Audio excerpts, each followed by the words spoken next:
저는 노스캐롤라이나주 샬럿 출신의 39세 재무관리자 마커스 벨입니다.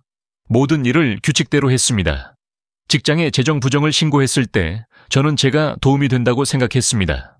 정직함, 성실함, 그리고 충성심에 대한 보상을 받을 거라고 생각했습니다. 하지만 닷새 후 FBI가 총을 뽑아든 채 제 이름을 외치며 현관문으로 찾아왔습니다. 단순한 내부 고발로 시작된 일이 제 인생 전체를 뒤흔드는 사건으로 변했습니다. 저는 누명을 쓰고 거짓말을 들었습니다. 그리고 무엇보다도 최악이었습니다. 이 모든 일의 배후에 있던 사람은 제가 누구보다 신뢰하는 사람이었습니다. 그 순간이 정확히 기억납니다. 어느 화요일 오후 스프레드 시트를 넘기며 오래전에 마시간 반쯤 식은 커피를 마시던 어느 날이었습니다. 저는 중견 물류회사의 재무부서에서 일했습니다. 화려하지는 않았지만 수백만 달러를 거래했습니다. 화물 송장, 공급업체 대금, 국제운송회사, 송금 등 엄격한 숫자 관리와 더욱 엄격한 신뢰가 필요한 일들이었습니다. 저는 숫자 전문가였습니다. 조용하고 믿음직스러웠으며 아무 이유 없이 경고를 울리는 사람이 아니었습니다. 하지만 이번에는 뭔가 이상했습니다. 3건의 정기 결제가 있었습니다. 2주 간격으로 같은 금액의 송금이 3번이나 이루어졌고 각각 세관 조정이라고 표시되어 있었습니다. 문제는 제가 모르는 새로운 업체로 송금되었다는 것입니다. 전에는 우리 회사 장부에 기록된 적이 없는 회사 이름이었습니다.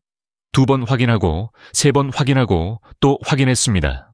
6주 전까지만 해도 그 업체는 시스템에 없었습니다. 그런데 갑자기 2주마다 48,000달러를 받게 되었습니다. 구매 주문서도 계약서도 없었습니다. 단지 상부 경영진의 승인만 받은 것이었습니다. 평소라면 상사인 클레어에게 보고했겠지만 그날 그녀는 병가를 냈습니다. 그래서 차선책을 택했습니다. 인사부에 보고하고 내부 감사를 요청한 것입니다. 아무런 문제가 없다는 생각이 들었습니다. 절차상의 문제도 아니었고 마치 회사 지침서에 적힌 대로 정확히 처리하고 있는 것 같았습니다.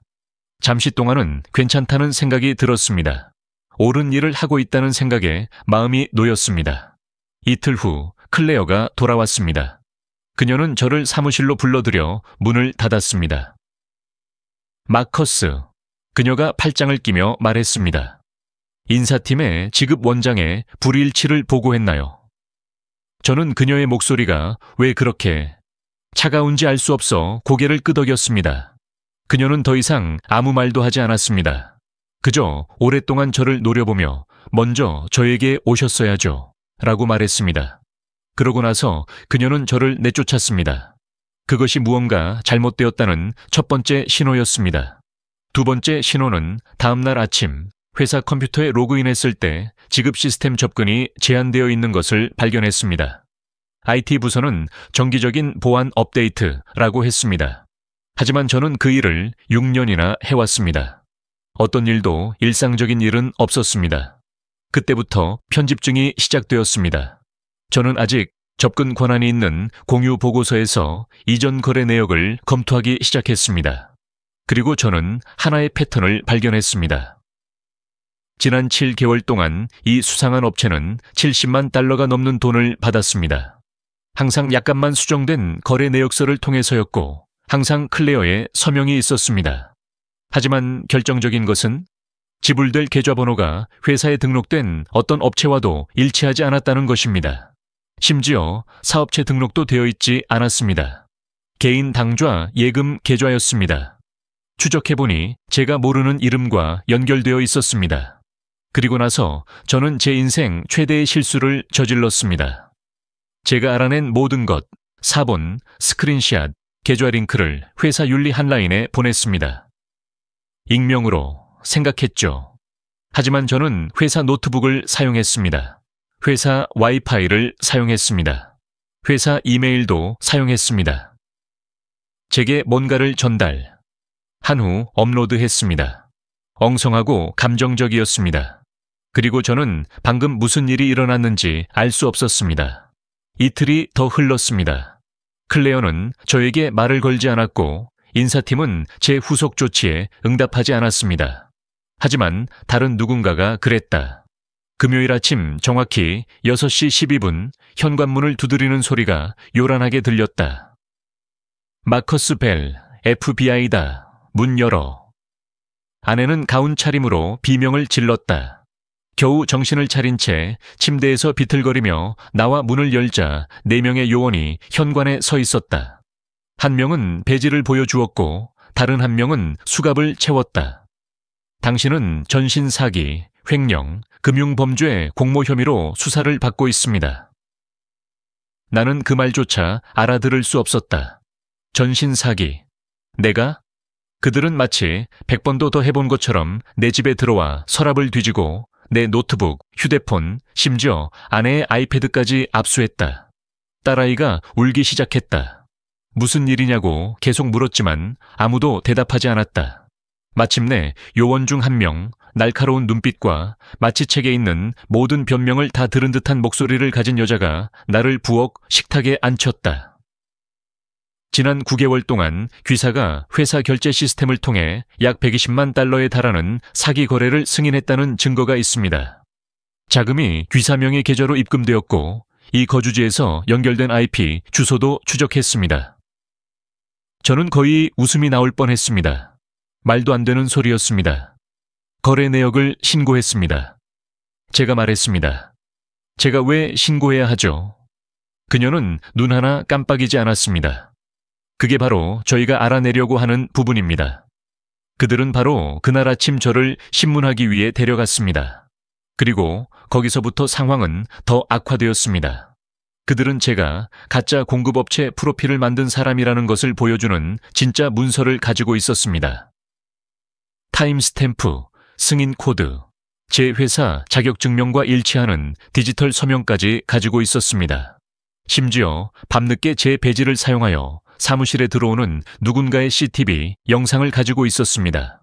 하지만 저는 절대 늦게까지 일한 적이 없습니다. 저는 항상 6시에 퇴근했습니다. 배지는 항상 저와 함께 했습니다. 항상. 만약 누군가 복제하지 않는 한 말입니다. 아니면 빌린 거였나. 그때 문득 생각이 났다. 석 달 전 클레어가 퇴근 후 잠긴 재무실에서 뭔가를 가져오려고 내 배지를 빌렸던 것이다. 나는 그 일에 대해 2번 생각하지 않았다. 이제 모든 일이 끔찍하게 자세하게 떠올랐다. 그녀가 나를 함정에 빠뜨렸다. 하지만 그녀 혼자가 아니었다. 이런 식의 함정에는 조직력, 접근 권한, 시간이 필요했다. 다른 누군가가 개입했다.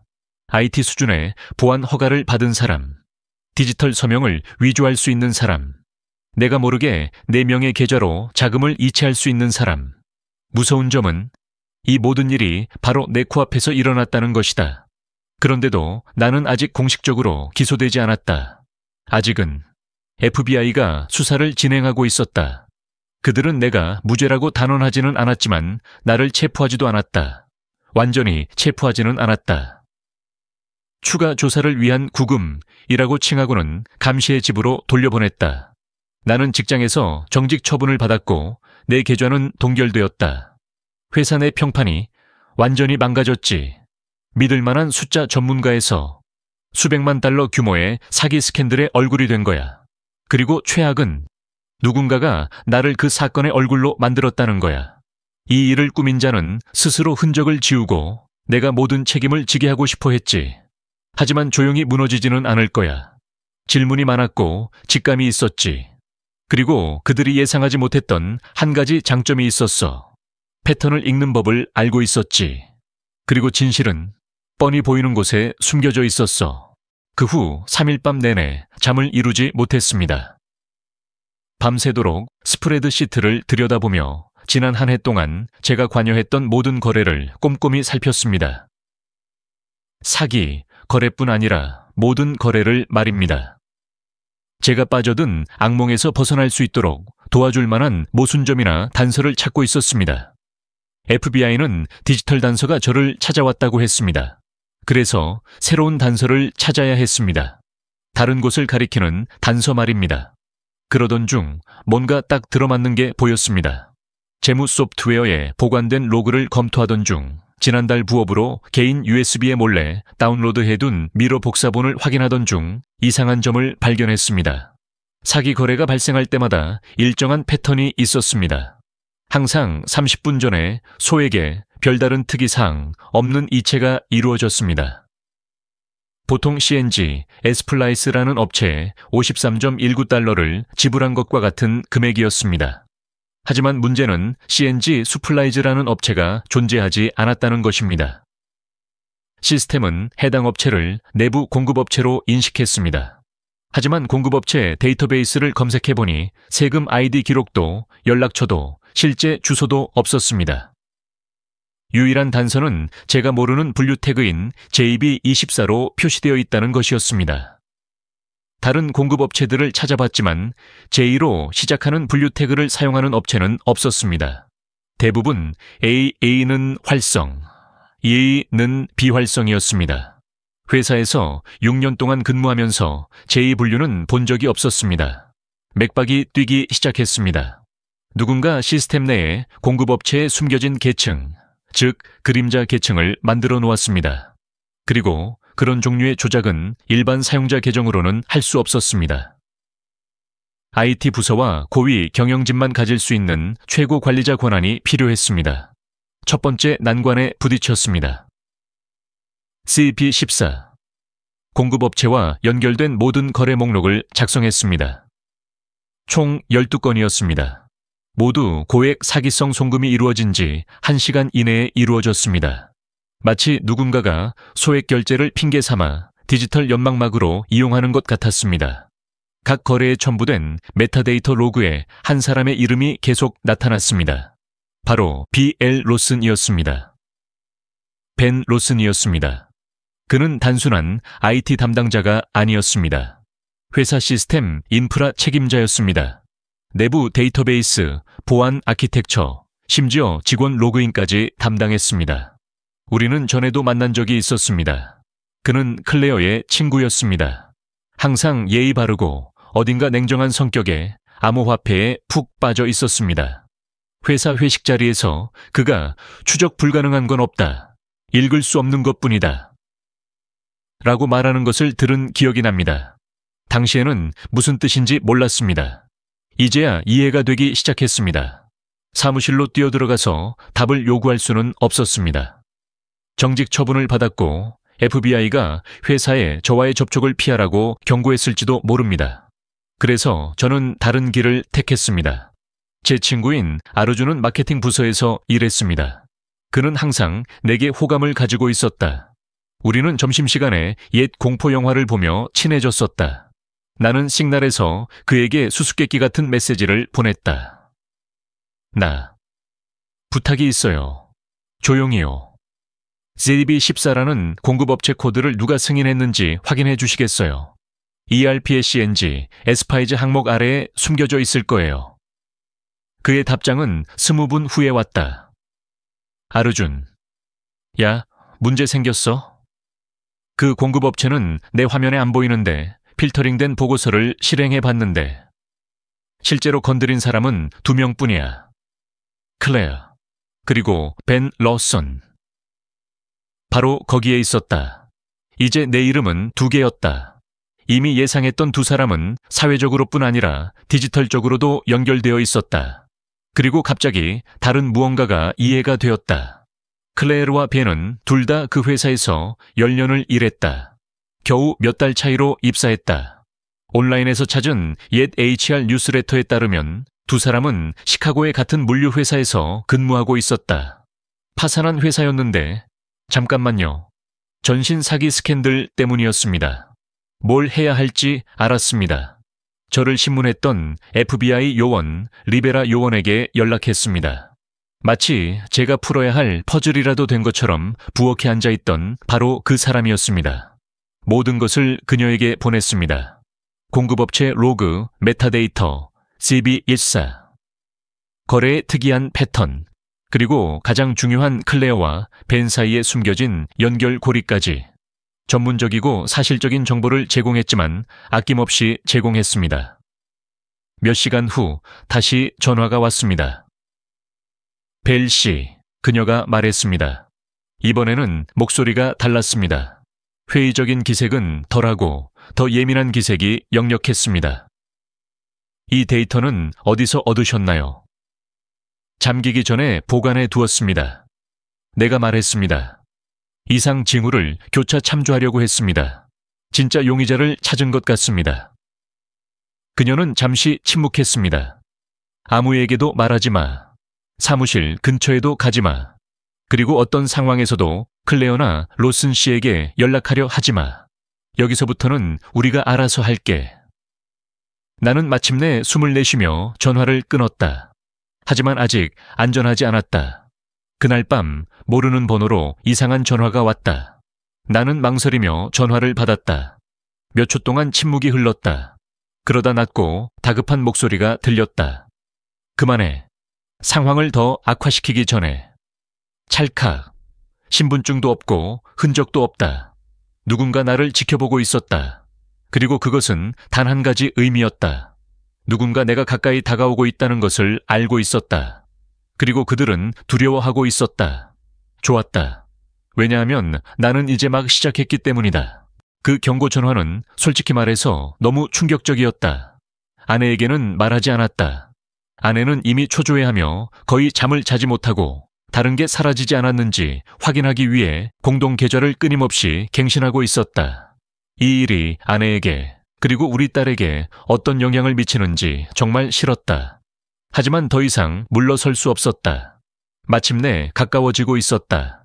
이 악몽이 내 것이 아니라는 것을 증명할 뻔했다. 나는 메모를 시작했다. 모든 것을 자세하게 기록했다. 이름, 시간, 대화 내용, 심지어 익명의 발신자의 목소리까지. 안전하고 암호화된 메모 앱을 다운로드하여 임시 휴대폰에 저장했다. 더 이상 디지털 실수는 없었다. FBI가 내 기기를 훔쳐갔다.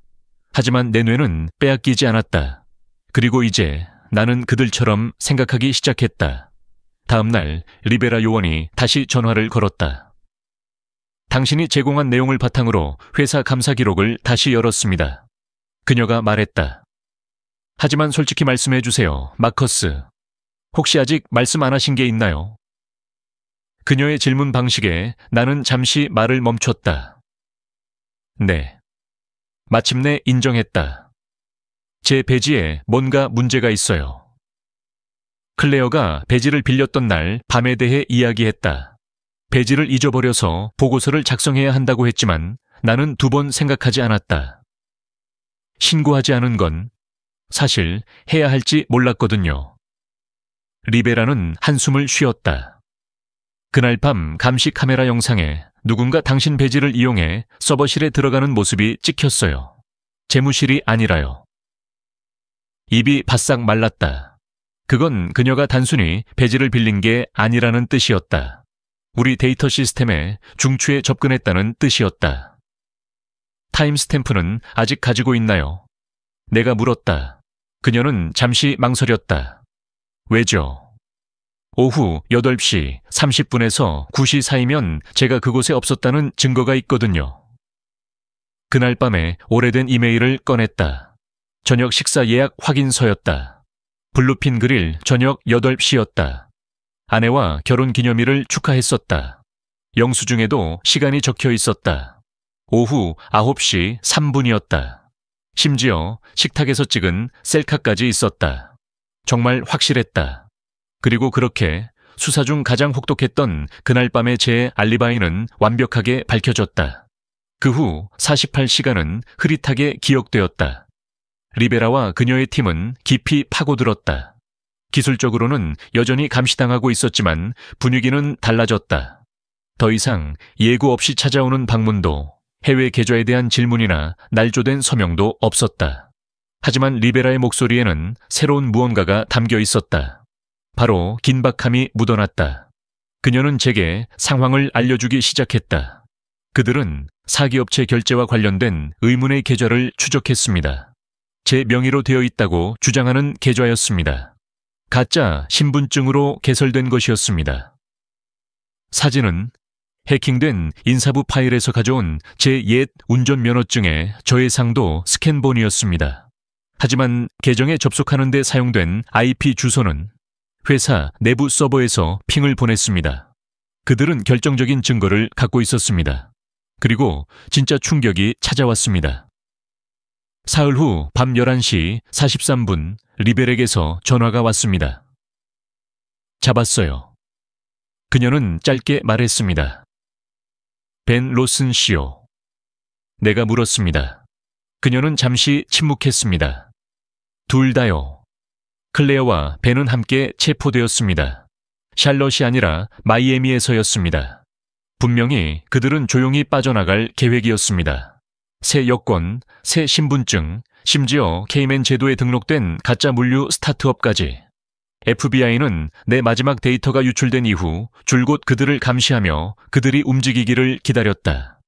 리베라는 내가 절대 잊지 못할 말을 했다. 그들은 400만 달러가 넘는 돈을 가지고 사라질 겁니다. 400만 달러. 내가 예상했던 것보다 훨씬 많은 돈이었다. 나는 멍하니 앉아 있었다. 이제 더 이상 나 혼자만의 문제가 아니었다. 그들이 얼마나 사라질 뻔했는지, 그리고 내가 얼마나 쉽게 그들처럼 될 수 있었는지에 대한 문제였다. 그 다음 주에는 사건의 진상이 서서히 드러났다. 내 이름은 즉시 밝혀지지 않았다. 법체계는 그렇게 돌아가지 않는다. 하지만 상황은 바뀌었다. 리베라는 내가 사기를 폭로하는데 중요한 역할을 했다고 증언했다. 회사는 나를 복직시켰지만 나는 제안을 거절했다. 너무 많은 것이 깨졌다. 내 신뢰, 내 명예, 내 평화가. 클레어와 벤의 재판 날짜가 정해졌다. 나는 단순한 증인이 아니라 증인 그 자체였다. 처음 법정에서 똑같은 정장을 입고 나란히 앉아있는 그들을 봤을 때 승리한 기분은 아니었다. 생존한 기분이었다. 마지막 반전은 3주 후에 찾아왔다. 작은 소포가 내 집 문 앞에 도착했다. 반송 주소는 적혀 있지 않았다. 안에는 플래시 드라이브가 들어있었다. 그리고 쪽지가 하나 있었다. 생각했던 것만큼 쉽게 속일 수는 없겠지. 하지만 넌 아직 시스템에 갇혀 있어. 뒤를 조심해. 세. 도대체 세는 누구였을까? 또 다른 범인인가? 더 깊은 곳인가? 플래시 드라이브에는 암호화되고 비밀번호로 보호된 폴더 하나가 들어있었다. 나는 그것을 열지 않았다. 리베라에게 건넸다. 그녀가 다시 내게 돌아왔을 때 그녀의 목소리는 단호했다. 아직 끝나지 않았어. 그녀가 말했다. 클레어와 벤이 한 짓은 더 큰 세계적인 사건의 일부였을지도 몰라. 속이 뒤집히는 것 같았다. 그들은 단순히 회사 돈을 훔친 게 아니었다. 그들은 다른 무언가를 위해 돈을 세탁하고 있었다. 그래서 제 이야기는 진짜 시작되는 거예요.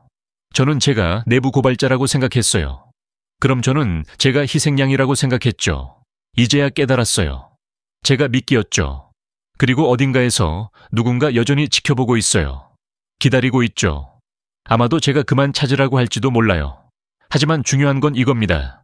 그럴 생각은 없어요. 이미 너무 많은 것을 잃었으니까요. 그리고 이 토끼굴이 더 깊어진다면 그럼 저는 완전히 빠져들 거예요. 체포, 법정 출두, 끝없는 수사관들과의 회의 등 그 모든 일이 끝나고 나니 마무리가 되어야 했다. 하지만 그러지 못했다. 그 대신 아무도 가고 싶어 하지 않는 어딘가로 이어지는 지도의 끝자락을 건네받은 듯한 기분이 들었다. 그리고 그 플래시 드라이브, C라고 적힌 암호화된 폴더. 그것은 내가 더 깊이 파고들 수 있는 기회였다. 리베라 팀은 그 후로 내게 정보를 제공하지 않았다. 안전을 위해서요. 그녀가 말했다. 우리가 처리하겠습니다. 하지만 그녀의 말투에서 무언가 느껴졌다. FBI는 신중하고 정확했다. 하지만 그들도 사람이었다. 사람들은 웹이 예상보다 크다는 것을 깨달으면 불안해지기 마련이다. 그래서 다시 파헤치기 시작했다. 하지만 이번에는 스프레드 시트가 아니었다. 시리는 코드명으로 조사했다. 기술 및 금융 포럼에서는 거의 신화, 속삭임에 불과했다. 어떤 사람들은 여러 개의 쉘 아이디로 운영되는 국제자금 세탁 네트워크를 지칭한다고 주장했다. 다른 사람들은 그것이 기업을 표적으로 삼고 직원의 대리인을 이용해 자금을 빼돌리는 해커 집단의 가명일 뿐이라고 주장했습니다. 하지만 한 게시물이 눈에 띄었습니다. 웹에 잊혀진 구석에 보관되어 있던 오래된 포럼에 올라온 글이었습니다. 지인은 훔치지 않습니다. 지인은 재분배합니다. 그들이 당신을 이용했다면 당신이 깨끗했기 때문입니다. 깨끗함. 그 단어는 제 갈비뼈를 강타하는 듯 했습니다. 저는 단순한 희생양이 아니었습니다. 저는 위장이었습니다. 깨끗한 기록, 흠잡을 데 없는 신용, 지루하지만 안정적인 직업을 가진 가정적인 가장. 저는 그 뒤에 숨어있을 완벽한 가면이었습니다. 그들은 일부러 저를 선택한 것입니다. 저는 회사의 채용 절차를 다시 살펴보기 시작했습니다. 열심히 일하고 타이밍을 잘 맞춰서 얻은 자리라고 생각했던 제 자리였습니다. 하지만 타임라인을 다시 살펴볼수록 앞뒤가 맞지 않는 것들이 더 많아졌습니다. 저는 제 역할에 가장 적합한 후보자조차 아니었습니다. 인사 담당자가 실수로 전달한 축하 편지 같은 오래된 이메일을 찾았는데 거기에는 더 많은 경력을 가진 다른 지원자가 언급되어 있었습니다. 그런데 저는 그 자리에 합격했습니다. 왜? 그러던 어느 날 온보딩 주간에 팀원들과의 긴 점심 식사 후 클레어가 한 말이 생각났습니다. 때로는 최고의 인재는 예상치 못한 인재입니다. 그때는 웃었습니다. 그녀가 저를 기분 좋은 놀라움으로 생각한 줄 알았습니다. 이제는 고백처럼 느껴졌습니다. 저는 제 자리를 차지할 예정이었던 다른 지원자를 찾아냈습니다. 그의 이름은 노아 제임스였습니다. 그는 현재 신시내티의 물류회사에서 일하고 있습니다. 저는 그에게 이메일을 보냈습니다. 2016년에 제 회사에 지원했던 기억이 나는지 물었습니다. 그는 1시간 안에 답장을 보냈습니다. 네, 이상한 상황이었죠. 구두 제안은 받았는데 하루 만에 내부 사정이 생겨서 제안을 철회해야 한다고 하더군요. 이미 다른 제안은 거절했었거든요. 속이 메스꺼워졌다. 애초에 그를 고용할 생각이 전혀 없었다. 처음부터 나를 뽑았는데. 그런데 갑자기 기억이 떠올랐다. 몇 달 전, 수사 전, 그 모든 일이 일어나기 전의 일이었다. 클레어는 예전에 내가 한 번도 언급하지 않은 재무 프로세스를 언급했던 적이 있었다. 당시에는 무시했지만 이제야 알았다. 그녀가 몇 달 동안 나를 지켜보지 않았다는 것을. 그녀는 몇 년 동안 나를 지켜보고 있었다. 다시 편집증이 스며들기 시작했다. 우리 집 근처에 주차된 검은색 세단이 생각보다 자주 눈에 띄기 시작했다. 이메일이 가끔 예고도 없이 로그아웃되기도 했다. 며칠마다 이상한 팝업 창이 휴대폰에 잠깐 나타났다가 사라졌다. 리베라는 ABI가 더 이상 나를 감시하지 않는다고 주장했다. 그럼 누가 감시하는 걸까? 어느 날 밤 잠이 오지 않아 낡은 전화기를 꺼내 포럼에 다시 들어갔다. 나는 임시 계정을 만들어 익명으로 글을 올렸다. 세계 이용당했어. 범죄 수사에 나를 이용당했지. 내 기록도 있고 또 누가 표적이 됐을까? 1시간도 안 돼서 개인 메시지가 왔다. 넌 처음이 아니야. 마지막도 아닐 거야. 앞서 있을 때 멈춰. 그렇지 않으면 다음번엔 내 이름이 아니라 네 가족이 될 거야. 나는 그 메시지를 오랫동안 응시했다. 바로 그 메시지였다. 두려움과 행동을 가르는 그 한마디. 그들은 내가 어디에 사는지, 누구를 사랑하는지 알고 있었다. 그들은 내게 어떻게 해를 끼칠지 알고 있었다. 다음 날 나는 딸을 학교에서 일찍 데려왔다. 우리는 목적지 없이 몇 시간 동안 차를 몰았다. 우리 집과 집 사이에는 몇 마일밖에 떨어져 있지 않았다. 9살밖에 안 됐는데 모든 걸 다 설명하진 않았어요. 하지만 뭔가 잘못됐다는 걸 알고 있었죠. 다 잘 될 거라고 약속했어요. 더 이상 확신할 수 없었지만요. 결국 리베라가 저를 다시 불렀습니다. 그녀는 평소보다 더 피곤해 보였습니다. 테이블 위로 사진 한 장을 건넸습니다. 감시 카메라에 찍힌 사진이었습니다. 클레어와 벤. 새로운 누군가를 만나고 있었습니다. 여자였습니다.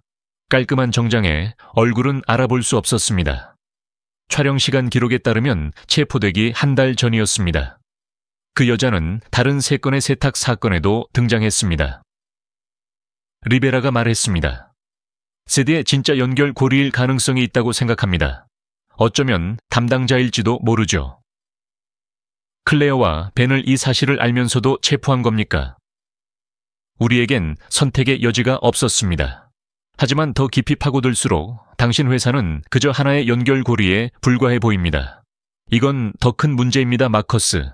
대륙 간 거래에 관한 이야기입니다. 내 목소리는 낮았습니다. 그럼 이제 어떻게 하죠? 리베라는 나를 뚫어지게 쳐다보았다. 이제 기다려. 아니면 다시 미끼를 던져. 그녀의 말뜻을 알았다. 나는 여전히 쓸모가 있었다. 아직 깨끗했다.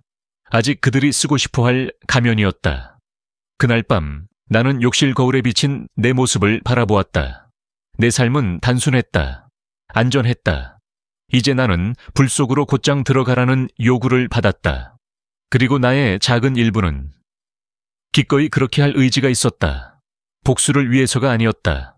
진실을 위해서였다. 만약 나 같은 사람, 조용한 회계사, 충실한 직원이 이런 식으로 조종당할 수 있다면 세상에 누가 또 있을까?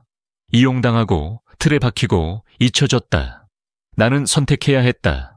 숨어 지내며 악몽이 끝났다고 가장하거나 아니면 그들이 전혀 예상하지 못했던 단 하나의 존재가 되거나 방역하는 깨끗한 사람이 되거나. 결정은 쉽지 않았습니다. 아내는 FBI가 무엇을 요구하는지 이야기하자 울음을 터뜨렸습니다. 화가 나서도 두려움에 차서도 아니었습니다. 삶이 다시는 정상으로 돌아오지 못할지도 모른다는 사실을 깨달았을 때 느끼는 은은한 슬픔이었습니다. 이미 모든 걸 걸었어. 아내가 침대 가장자리에 앉아 제 낡은 대학 시절 스웨트 셔츠를 마치 생명줄처럼 꽉 쥐고 말했습니다. 왜 또 네가 필요해? 왜냐하면 의심의 눈초리 없이 불길 속으로 다시 들어갈 수 있는 사람은 나뿐이었기 때문입니다. 나는 여전히 가치가 있었기 때문입니다. 인간으로서가 아니라 너무 지루해서 중요하지 않은 꼭두각시로서 말입니다. 그리고 마음속 깊은 곳에서는 또 다른 것을 알고 있었습니다. 내가 다시 들어가지 않으면 나 같은 다른 누군가가 다음에는 이용당할 것이라는 것을. 그래서 나는 승낙했습니다.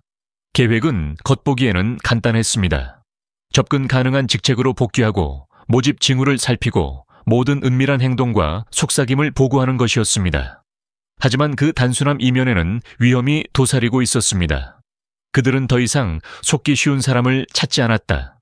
의심스러운 사람을 살폈다.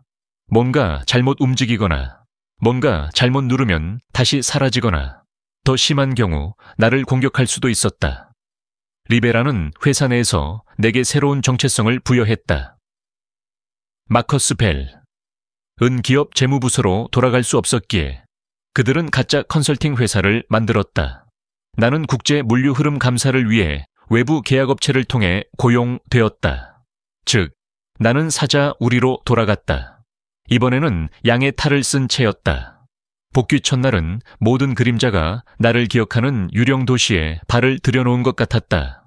새 사무실은 많이 바뀌었다. 벤과 클레어는 물론 떠났지만 다른 몇몇 사람들도 마찬가지였다. 조용히 해고되거나 다른 부서로 이직되거나 아니면 그냥 실종되었다. 어떤 책상은 커피잔이 놓인 채 비어 있었다. 마치 커피를 마시던 사람들이 한 모금 마시던 도중에 사라진 것처럼. 그리고 그 자리에는 새로운 얼굴들이 있었다. 특히 한 사람이 눈에 띄었다. 키가 크고 옷차림도 깔끔했다. 조용하지만 정신은 바짝 차렸다. 이름, 다니엘 카. 그는 여기 어울리지 않았다. 사실, 백오피스 업무용으로는 너무 세련되어 있었다. 너무 차분했다. 그가 나를 지켜보는 게 느껴졌다. 아무렇지 않은 척했다. 처음 몇 주 동안은 규칙을 따랐다. 모든 상호작용을 기록하고 보안이 유지되는 공용 단말기에서 리베라에게 암호화된 업데이트를 보냈다. 정신을 바짝 차리면서도 겸손했다. 어느 날 밤 메시지가 왔다. FBI가 준 어떤 기기에서도 온 게 아니었다. 새로 산 업무용 노트북을 통해 온 메시지였다. 회사 방화벽 밖에서는 한 번도 사용해 본 적이 없었다. 그건 평범한 메모장 파일이었다. 발신자도 없었다. 딱 한 문장이었다. 아직도 탈출구를 찾고 있나요? 나는 얼어붙었다. 노트북은 내 책상을 떠난 적이 없었다. 외부 네트워크에 연결된 적도 없었다. 방화벽은 방탄이어야 했다. 그런데 누군가 안에 있었다. 나는 그 메시지를 바로 신고하지 않았다. 대신 나는 멍청한 척했다. 파일을 열어둔 채로 두었다. 이틀 후 또 다른 메시지가 나타났다. 똑같은 스타일, 똑같은 익명의 형식이었다. 넌 우리가 만난 최고의 유령이었어. 두 번째 기회를 날려버리지 마. 그제야 확신이 들었다. 그들은 내가 누구인지 의심만 한 게 아니라 알고 있었다. 더 나쁜 건 나를 다시 데려오길 원했다는 것이다. 하지만 무엇 때문에? 리베라에게 모든 것을 말하지 않았다. FBI가 감시할 만큼만. 그들이 당황해서 너무 일찍 나를 잡아내지 못하게 하고 싶지 않았다. 내가 점점 가까워지고 있다는 예감이 들었기 때문이다. 그리고 다니엘 칸은 그가 핵심이었다. 어느 날 오후 다니엘은 나를 늦은 시간 회의에 초대했다. 준수 서류 몇 장만 가져오면 돼. 그는 눈에 닿지 않는 미소를 지으며 말했다. 공식적인 건 아니야. 우리는 블라인드를 내린 채 작은 구석 사무실에 앉아 있었다. 그는 내게 음료를 권했다. 나는 거절했다. 그는 뒤로 기대어 책상의 펜을 천천히 두드렸다. 있잖아. 그가 태연하게 말했다. 사람들은 규칙을 어길 때 위험하다고 생각해. 하지만 가끔은 어떤 규칙이 중요한지 모르는 게 진짜 위험일 수도 있어. 나는 대답하지 않았다. 뭐 좀 물어볼게, 마커스. 그가 이제 목소리가 낮아졌다.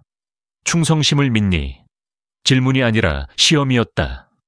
네. 나는 차분하게 대답했다. 하지만 양쪽 다 그럴 때만. 그는 미소를 지었다. 그러고는 테이블 위로 폴더를 밀어 넘겼다. 이걸 읽어봐. 주의 깊게. 그리고 어느 쪽을 선택할지 결정해.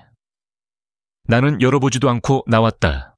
하지만 나는 이미 알고 있었다. 이게 전부였다. 그 제안. 그날 밤 나는 차 안에 혼자 앉아 있었다. 조수석에는 폴더가 펼쳐지지 않은 채 놓여 있었다. 나는 리베라에게 전화를 걸었다. 들어가자. 내가 말했다. 그들이 접촉했어. 그녀의 목소리는 긴장되어 있었다. 이름을 알려줬어. 아직은. 하지만 곧 알려줄 거야. 안전한 곳에 있지 않는 한 그 폴더를 읽지 마. 마커스, 조심해. 우리만 보고 있는 게 아니야. 그 말에 나는 얼어붙었다. 무슨 말이야? 내 가명 계정으로 가는 데이터 패킷을 가로챘어. 우리 계정이 아니라 내 계정이야. 널 테스트하는 거야. 네 반응 속도, 눈 움직임, 심지어 파일, 동작까지 감시하고 있어. 이건 더 이상 단순한 자금 세탁이 아니야. 그럼 뭔데? 긴 침묵이 흘렀다. 그러더니 그녀가 말했다. 채용 공조야. 나는 그날 밤 잠도 자지 못했다. 무슨 일이 벌어질지 알고 있었다. 그들은 나를 다시 이용하려는 게 아니었다. 나를 잡아갈 거고 내가 저항하면 나를 파괴할 거였다. 다음 날 보안이 철저한 FBI 사무실에서 폴더를 열었다. 안에는 6명의 이름이 있었다. 모두 직원들이었다. 모두 깨끗한 사람들이었다. 내가 그랬던 것처럼 각 이름 옆에는 날짜와 금액이 적혀 있었다. 예상 지급액. 이름 중 하나는 내 옛 이웃이었다. 회계 부서에서 개를 산책시키던 조용한 남자였다. 또 다른 이름은 내가 6개월 동안 멘토링했던 싱글데디였다. 그들은 다음 가면이었다. 그리고 나는 시범 운영이었다.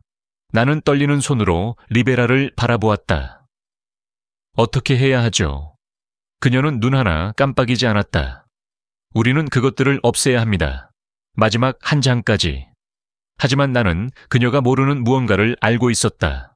우리는 이미 너무 늦었다. 폴더의 마지막 페이지에는 메시지가 적혀 있었다. 급하게 쓴, 기울어진 글씨체로 쓰인 손편지였다. 이건 복수가 아닙니다. 균형입니다. 우리는 무고한 사람들에게서 빼앗는 것이 아닙니다. 우리가 그들을 선택하는 것입니다. 그 말이 며칠 동안 나를 괴롭혔다. 우리는 무고한 사람들에게서 빼앗지 않는다. 우리가 그들을 선택한다. 그들은 자신들이 하는 일을 도둑질로 보지 않았다. 오히려 균형을 맞추는 행위로 여겼다. 마치 나를 포함한 수십 명의 사람들의 삶을 파괴하는 일이 마치 거대한 방정식의 일부인 것처럼. 더욱 심각한 것은 그들이 그것을 믿었다는 것이다. 리베라의 팀은 폴더에 있는 이름들에 대한 은밀한 수사에 착수했다. 우리는 누구에게도 누설할 수 없었다. 만약 네트워크에서 우리가 그들을 추적하고 있다고 의심하면 그들은 다시 사라질 것이다. 예전처럼. 하지만 모든 이름이 확인되었다. 그들은 모두 완벽한 프로필을 가지고 있었다. 깨끗한 배경, 탄탄한 신용, 안정적인 직업, 낮은 디지털 발자국. 감시하기 쉬웠다. 사칭하기도 쉬웠다. 돈이 없어진 것을 너무 늦을 때까지 알아차리지 못할 사람들, 그리고 그렇게 된 뒤에도 어떻게 맞서야 할지 모르는 사람들. 그것은 예의의 예측 가능성에 기반한 시스템이었다. 그것이 나를 가장 오싹하게 했다. 3일 후 다니엘이 다시 내게 다가왔다. 이번에는 회사 체육관이었다. 그는 가볍고 체계적으로 그리고 언제나처럼 침착하게 몸을 들어올렸다. 파일 읽어봤어. 그가 고개를 들지 않고 물었다. 나는 고개를 끄덕였다. 생각해봤어. 마커스, 자네는 통제력을 중시하는 사람 같군. 대부분 자네를 좋아하지만 통제력은 환상이야. 이제 알겠지. 나는 기다렸다. 그가 더 가까이 몸을 기울였다. 우리가 자네에게 그것을 돌려줄 수 있다고 하면 어떨까? 통제력, 힘, 진정한 자유. 그저 환상이 아닌. 그는 이념을 팔고 있었다. 단순한 직업이 아니었다. 나는 그에 맞춰 행동했다. 그게 뭐 필요하겠나? 그가 미소 지었다. 신뢰, 신중함, 그리고 충성심. 나는 대답하지 않았다. 대답할 필요가 없었으니까. 그는 내 침묵을 관심으로 받아들였다. 리베라는 경로했다. 마커스, 넌 이중 스파이가 아니야. 그들에게 끌려들지 마. 난 아니야. 내가 말했다. 하지만 외부에서 그들을 몰아낼 순 없어. 네가 말했잖아. 이 네트워크는 국경을 넘나든다고. 기업, 기관까지. 전에도 이런 짓을 했어. 앞으로도 계속할 거야. 그녀는 한숨을 쉬었다. 더 깊이 파고들고 싶잖아. 난 하고 싶지 않아. 해야 해. 긴 침묵이 흘렀다. 그러더니 그녀가 새 휴대폰을 건넸다. 추적 불가. 오프라인에서만. 저장된 번호는 하나, 바로 그녀 번호였다. 만약 연락이 닿지 않으면 3일을 기다릴 거야. 연락이 없으면 우리가 찾아가서 총을 겨누고. 알았어. 마커스는 그래, 그들을 믿지 마. 그 후로 그들은 빠르게 움직였다. 다니엘은 내게 새로운 여자를 소개했다. 에블린 쇼라는 여자였다. 40대 중반, 영국식 억양, 윤희, 나는 유리 같은 눈. 그녀는 질문하지 않았다. 명령을 내렸다. 입학 프로그램에 오신 것을 환영합니다. 그녀가 말했다. 시험을 보고 통과했기 때문에 여기 온 겁니다. 그들은 그것을 범죄 조직이라고 부르지 않았다. 그들은 그것을 원장이라고 불렀다. 모든 것에는 대가가 따릅니다. 에블린이 설명했다. 정부가 낭비하는 것을 우리는 재분배합니다. 은행이 숨기는 것을 우리는 폭로합니다. 깨끗한 것으로 더러운 것을 정화합니다. 그리고 때가 되면 우리는 그들을 떠나보냅니다. 더 부유하고 자유롭게요. 누군가 거절하면 어떻게 되냐고 물었다. 그녀의 미소는 희미했다. 아무도 거절하지 않아요. 그 후 몇 주는 흐릿했다. 암호화된 파일, 가짜 회사, 해외 계좌, 그들이 내게 사용했던 모든 속임수. 하지만 이제 나는 실을 보았다. 안무, 인간 체스판. 그들은 내가 역할을 맡도록 준비하고 있었다. 거칠애가 아니라 미래의 표적을 관리할 사람, 그들을 훈련시키고 형성할 사람이었다. 나는 모든 세부 사항을 리벨에게 보고했다. 하지만 나는 변하고 있었다. 느낄 수 있었다. 그들의 일부인 척한다는 것은 그들처럼 생각하고 그들처럼 말하고 때로는 심지어 그들과 동의하는 것을 의미했다. 왜냐하면 어떤 뒤틀린 방식으로든 그들의 말이 통했기 때문이다. 은행들은 정말로 사람들의 것을 훔쳤다. 정부는 사기를 은폐했다. 그리고 나는 옳은 일을 하다가 모든 것을 잃었다. 그러자 그들은 내게 첫 번째 임무를 주었다. 이름, 얼굴, 그리고 파일. 그의 이름은 토마스 킬이었다. 38살, 이혼남, 두 아이의 아버지, 오리건의 조용한 세무사. 바로 나였다. 그들은 내게 그를 관찰하라고, 신뢰를 쌓으라고, 그에게 더 나은 길을 소개하라고 했다. 그들이 내게 사용했던 것과 똑같은 대본이었다. 나는 오랫동안 사진을 응시했다. 그때 깨달았다. 이게 마지막 시험이었다. 그를 타락시키면 내가 들어갈 수 있었다. 거절하면 나갈 수 있었다. 어쩌면 영원히. 일주일 후 커피숍에서 그를 만났다. 편안하고 친절했다. 압박감도 없었다. 우리는 일에 대해, 아이들에 대해, 이혼에 대해 이야기했다. 그는 착했다. 친절했다. 지루해하고 피곤해 보였다. 취약했다. 바로 그들이 원하는 모습이었다. 나는 모든 것을 리베라에게 보고했다. 그녀는 그를 당장 빼내고 싶어 했지만 내가 말렸다. 아직은 아니야. 내가 말했다. 그는 자신이 표적이라는 걸 몰라. 지금 겁주면 다른 사람을 고를 거야. 그럼 계획은 뭐야? 뒤집는 거야. 그녀는 눈을 깜빡였다. 무슨 말이야?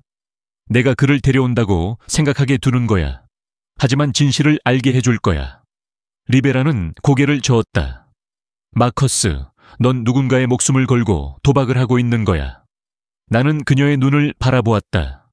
내가 살려줄게. 다음에 토마스를 만났을 때 나는 그에게 이야기를 들려주었다. 그냥 자기 일을 한다고 생각했던 남자에 대한 이야기였다. 더 큰 무언가, 더 어두운 무언가에 끌려든 남자에 대한 이야기였다. 그리고 그 남자가 어떻게 더 이상 알아볼 수 없는 사람이 되었는지에 대한 이야기였다. 토마스는 조용히 그리고 조심스럽게 그의 말을 들었다. 그리고 그가 말했다. 정말 내게 이런 일이 일어나고 있는 거야. 나는 고개를 끄덕였다. 그가 물었다. 어떻게 해야 하죠? 나는 그들이 이기고 있다고 생각하게 내버려 두세요. 라고 말했다. 네트워크로 돌아와서 나는 내 역할을 다했다. 토마스를 의향이 있다 고 보고했다. 가짜 소식을 올렸다. 회의에서 미소 지었다.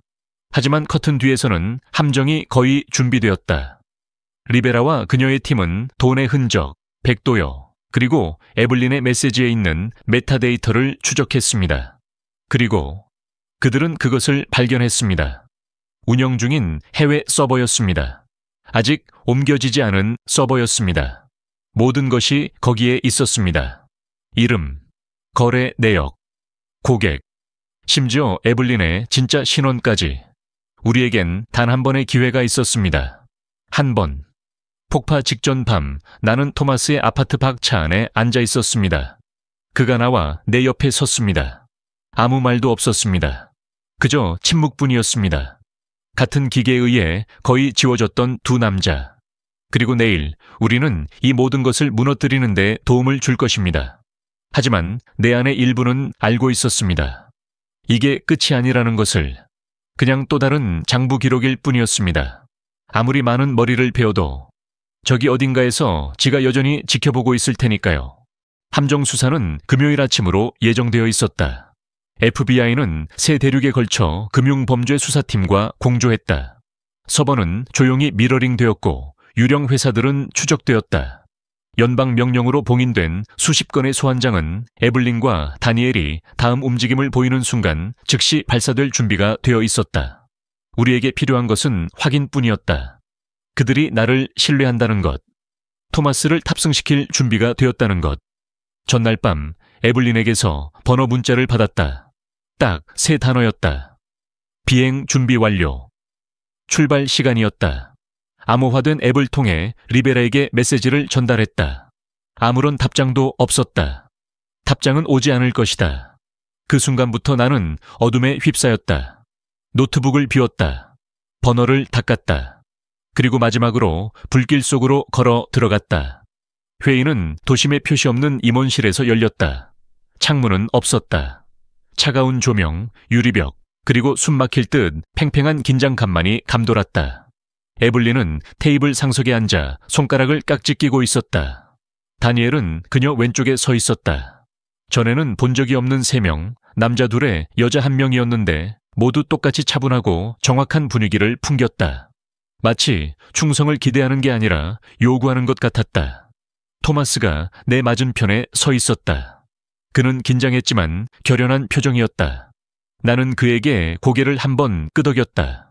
우리가 혼자가 아니라는 것을 일깨워주기에 충분했다. 에블린이 회의를 시작했다. 오늘 새로운 파트너를 환영합니다. 그녀가 부드럽게 말했다. 하지만 그 전에 마지막 공식 절차가 하나 있습니다. 그녀는 태블릿을 내 쪽으로 밀어주었다. 비디오가 재생되었다. 나였다. 토마스의 커피숍으로 걸어 들어가고 있었다. 앉았다. 웃고 있었다. 말하고 있었다. 보험입니다. 비디오가 중간에 멈추자 그녀가 말했다. 모두를 위해.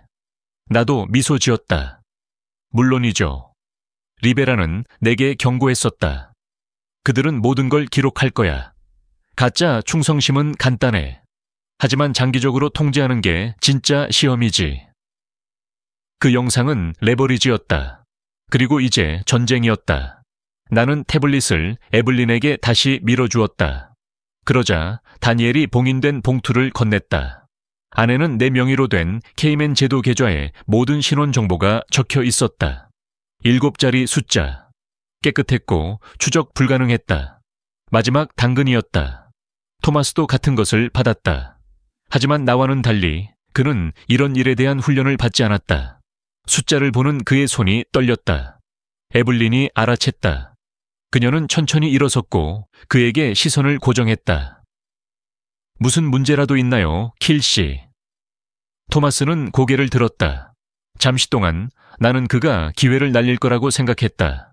그러더니 그가 말했다. 아니요, 부인. 그냥 한 자리에 연기 그렇게 많이 있는 건 처음 봅니다. 그녀는 미소를 지었다. 익숙해지렴. 우리 뒤에서 문이 닫히는 순간 나는 토마스를 계단으로 끌어당겼다. 바로 여기야. 나는 속삭였다. 눈에서 사라지면 안전가옥으로 곧장 가. 멈추지 마. 전화 받지 마. 그는 고개를 끄덕이다가 잠시 망설였다. 너는 어때? 난 여기 있을게. 지금 나가면 그들이 겁먹을 테니까. 하지만 이제 네 모습을 영상에 담았잖아. 나는 그의 눈을 바라보았다. 항상 그랬잖아. 그는 떠났다. 그리고 나는 기다렸다. 4시간 후 FBI가 움직였다. 레저와 관련된 모든 주소, 모든 회사가 연방정부의 압수에 따라 크리스마스 트리처럼 환하게 빛났다. 그들은 빠르게 움직였다. 리베라가 기대했던 것보다 훨씬 빨랐다. 서버는 압수되었고 계좌는 동결되었다. 수십 명이 체포되었다. 메시지가 쏟아져 들어오기 시작했을 때 나는 아직 도시에 있었다. 에블린의 연락처 프로필이 꺼졌다. 다니엘의 전화는 끊겼다. 사무실은 1시간 만에 깨끗이 지워졌다. 그들은 사라졌다. 하지만 마지막 메시지를 남기기 전에는 아니었다. 차로 돌아와 와이퍼 아래에 끼워진 새하얀 봉투를 발견했다. 발신인 주소는 없었다. 안에는 USB 드라이브 하나가 들어있었다. 나는 곧장 현장 사무실로 차를 몰았다. 리베라와 나는 말없이 그것을 살펴보았다. 드라이브에는 파일 하나뿐이었다. 비디오였다. 1분도 차에되지 않았다. 파일에는 전용기 객실처럼 보이는 곳에 앉아있는 에블린의 모습이 담겨 있었다. 그녀는 카메라를 똑바로 바라보았다. 잘했어, 마커스. 예상보다 훨씬 잘했어. 하지만 레저는 하나의 시스템이 아니야. 우리는 여러 시스템이지. 너는 한 가지만 잘랐을 뿐이야. 그게 다야. 잠깐 침묵. 그리고는 씩 웃었다. 곧 뵙겠습니다. 영상이 끝났다. 긴 침묵이 흘렀다. 리베라는 의자에 기대앉아 관자놀이를 문질렀다. 그들은 도망쳤어요. 그녀가 조용히 말했다. 나는 고개를 끄덕였다. 그들은 항상 계획이 있었죠. 우리가 그중 일부를 막았죠. 돈도, 인재 영입도, 핵심 인물 몇 명은. 하지만 핵심 인물들은 아니에요. 그녀는 나를 바라보았다. 다시 한번 하실 건가요? 나는 바로 대답하지 않았다. 그러고 나서 모르겠어요. 라고 말했다. 사실은 확신이 없었기 때문이다. 더 이상은. 그 후 그들은 내게 새로운 신분을 주었다. 이주, 경호, 조용히 사라질 수 있는 정부 허가. 토마스는 이미 사라졌다. 세상과 단절되었지만 안전했다. 그는 매년 크리스마스마다 엽서를 보낸다. 발신 주소는 없다. 오리건 해안 사진만. 아내와 저는 그건 또 다른 이야기입니다. 아내는 할 수 있는 한 기다렸습니다. 하지만 결혼 생활에서 담을 수 있는 거짓말은 한계가 있습니다. 우리는 조용히 우호적으로 헤어졌습니다. 그녀는 작년에 재혼했습니다. 저는 그녀에게 꽃을 보냈습니다. 가끔 공항에 있는 사람들을 바라봅니다. 사업가들, 조용한 사무직 직원들, 예전에 저와 같은 사람들. 그리고 저는 궁금해합니다. 이제 누가 가면을 쓰고 있을까요? 몇 달 전 소포를 받았습니다. 편지 하나 없습니다. 운송장 번호도 없습니다. 안에는 은화 1개가 들어 있었습니다. 뒷면에는 라틴어로 이렇게 새겨져 있습니다. 옴니아 레텐투르. 모든 것은 갚아질 것입니다. 리베라에게는 아직 말하지 않았습니다. 어떤 것들은 이제 혼자 간직합니다. 마음 깊이 알고 있기 때문입니다. 레저는 사라지지 않았습니다. 그냥 기다리고 있을 뿐입니다. 그리고 어쩌면 다음에는 그들이 다시 찾아오는 건 저일 겁니다. 아무 소식 없이 3주가 흘렀다. 이상한 소포도 없었다. 암호화된 메시지도 없었다. 에블린, 다니엘 또는 레저의 자네도 목격되지 않았다. 그리고 어쩌면, 정말 어쩌면 우리가 이 모든 일을 끝냈다고 믿기 시작했을 때 리베라의 책상 위에 보고서가 도착했다. 취리히의 현장 사무실에서 온 것이었다. 한 소규모 은행에서 휴면 상태였던 해외 계좌에 갑자기 $600만 예금이 들어왔다고 신고했다.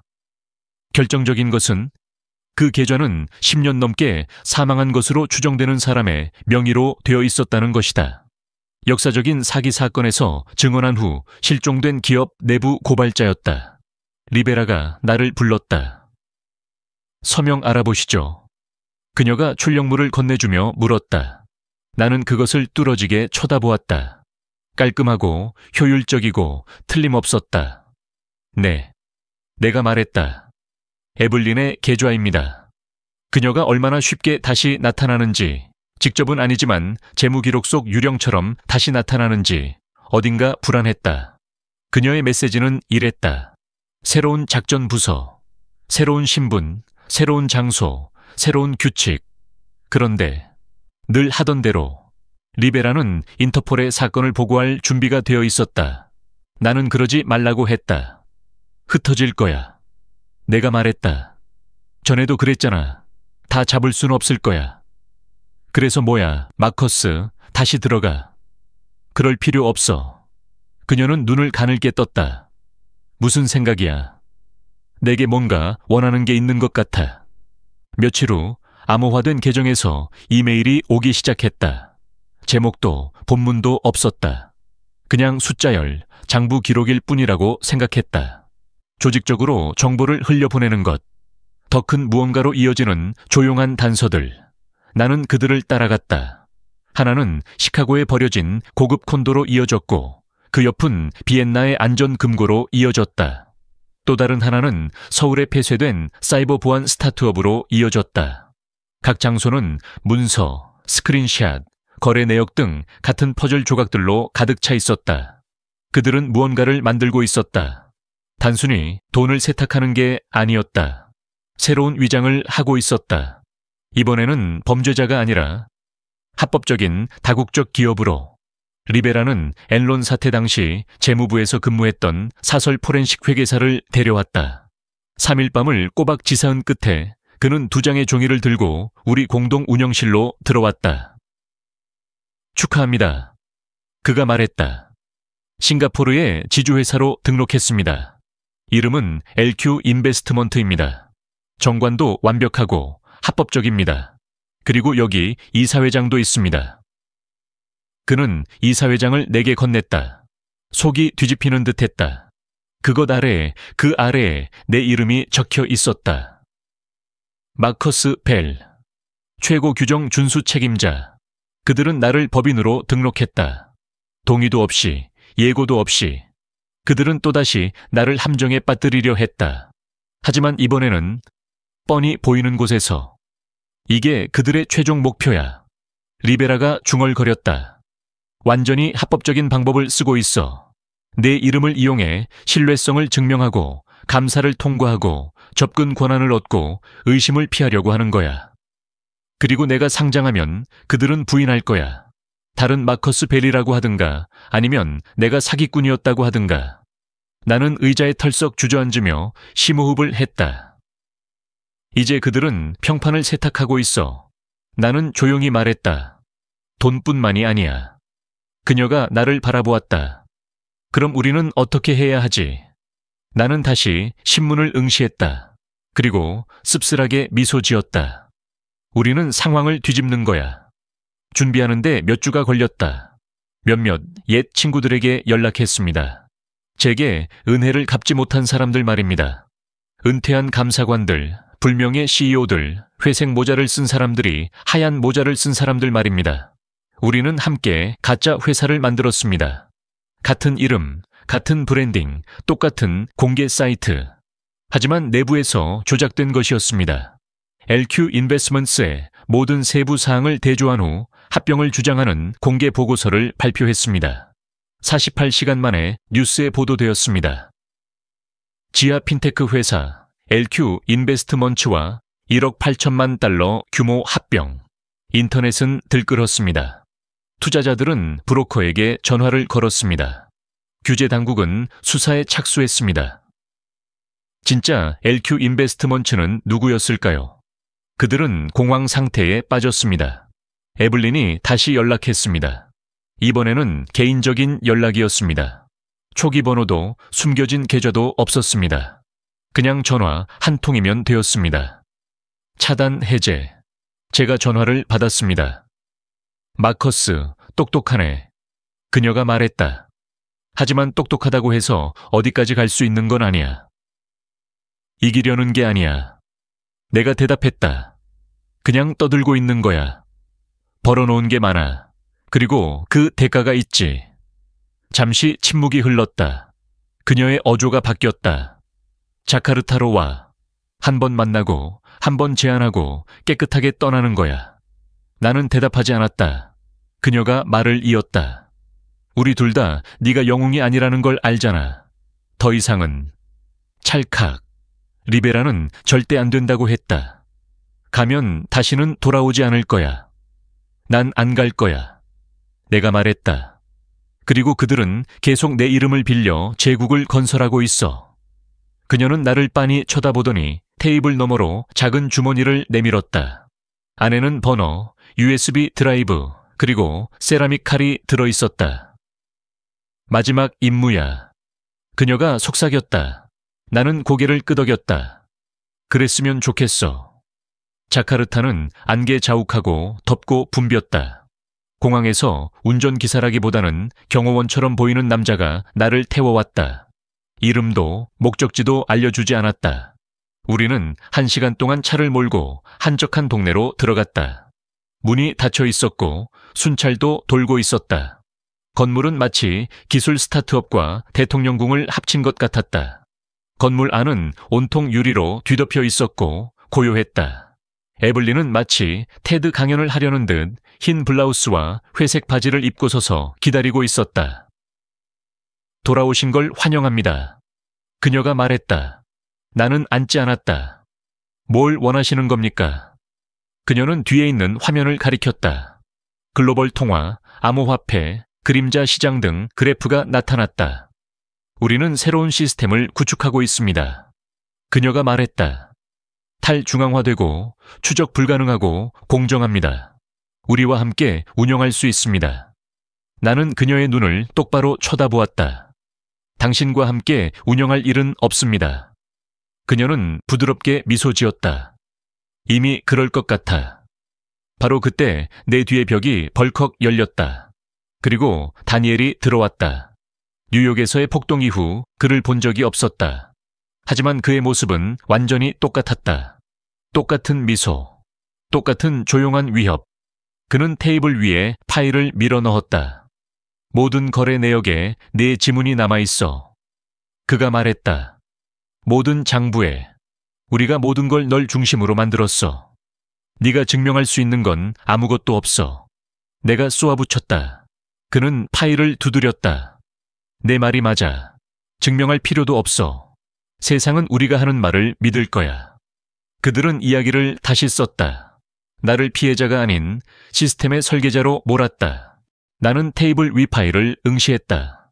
페이지마다 레저에서, 그리고 LQ 인베스트먼트에서, 그리고 이제는 이 새로운 기계가 뭔지도 모르는 곳에서의 내 역할을 문서화하고 있었다.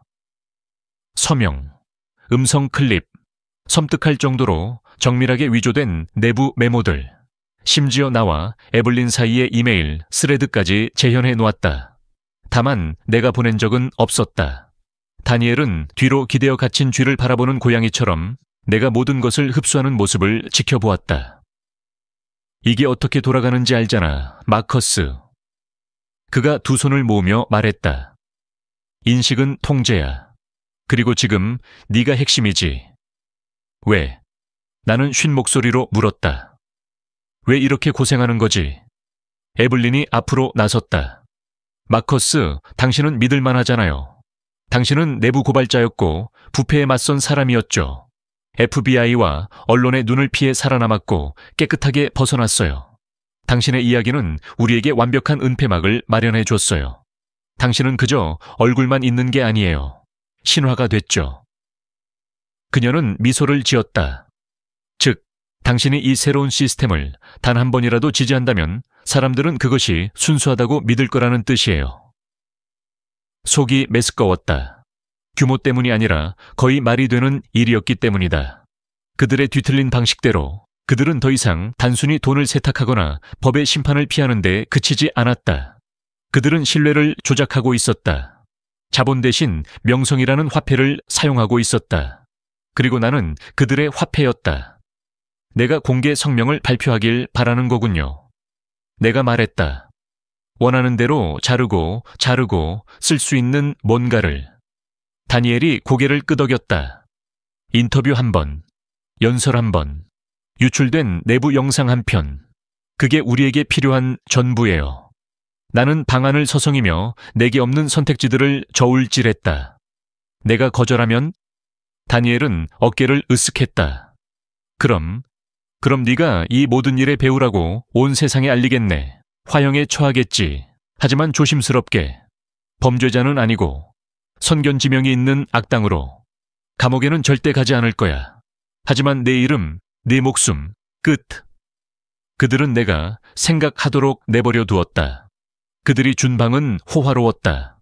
바닥부터 천장까지 이어진 창문, 싱싱한 난초, 가득 찬 미니바, 그리고 한 번호로만 연결되는 전화기가 있었다. 나는 전화기에 손을 대지 않았다. 대신 리베라가 준 세라믹 칼을 사용했다. 폭력을 행사하기 위해서가 아니라 미니바 뒤편의 통풍구를 열기 위해서였다. 그 안에는 내가 기내용 가방 안감에 넣어둔 추적 장치가 있었다. 여전히 깜빡거리고 있었다. 좋다. 리베라가 내 위치를 알고 있다는 뜻이었다. 그리고 그녀가 내 위치를 알고 있다면 그녀에게는 계획이 있었다. 1시간 후 에블린이 돌아왔다. 그녀는 생중계 영상이 나오는 태블릿을 내게 건넸다. 72시간 후에 기자회견이 있어요. 그녀가 말했다. 프로토타입을 공개할 거예요. 앞줄에 앉으시면 돼요. 적절한 타이밍에 고개를 끄덕여 주세요. 미소도 지으시고 악수도 해주세요. 나는 화면을 응시했다. 새로운 플랫폼, 인터페이스. 매끈하고 깔끔하고 인상적이다. 혁명처럼 보였다. 하지만 나는 그게 아니라는 걸 알고 있었다.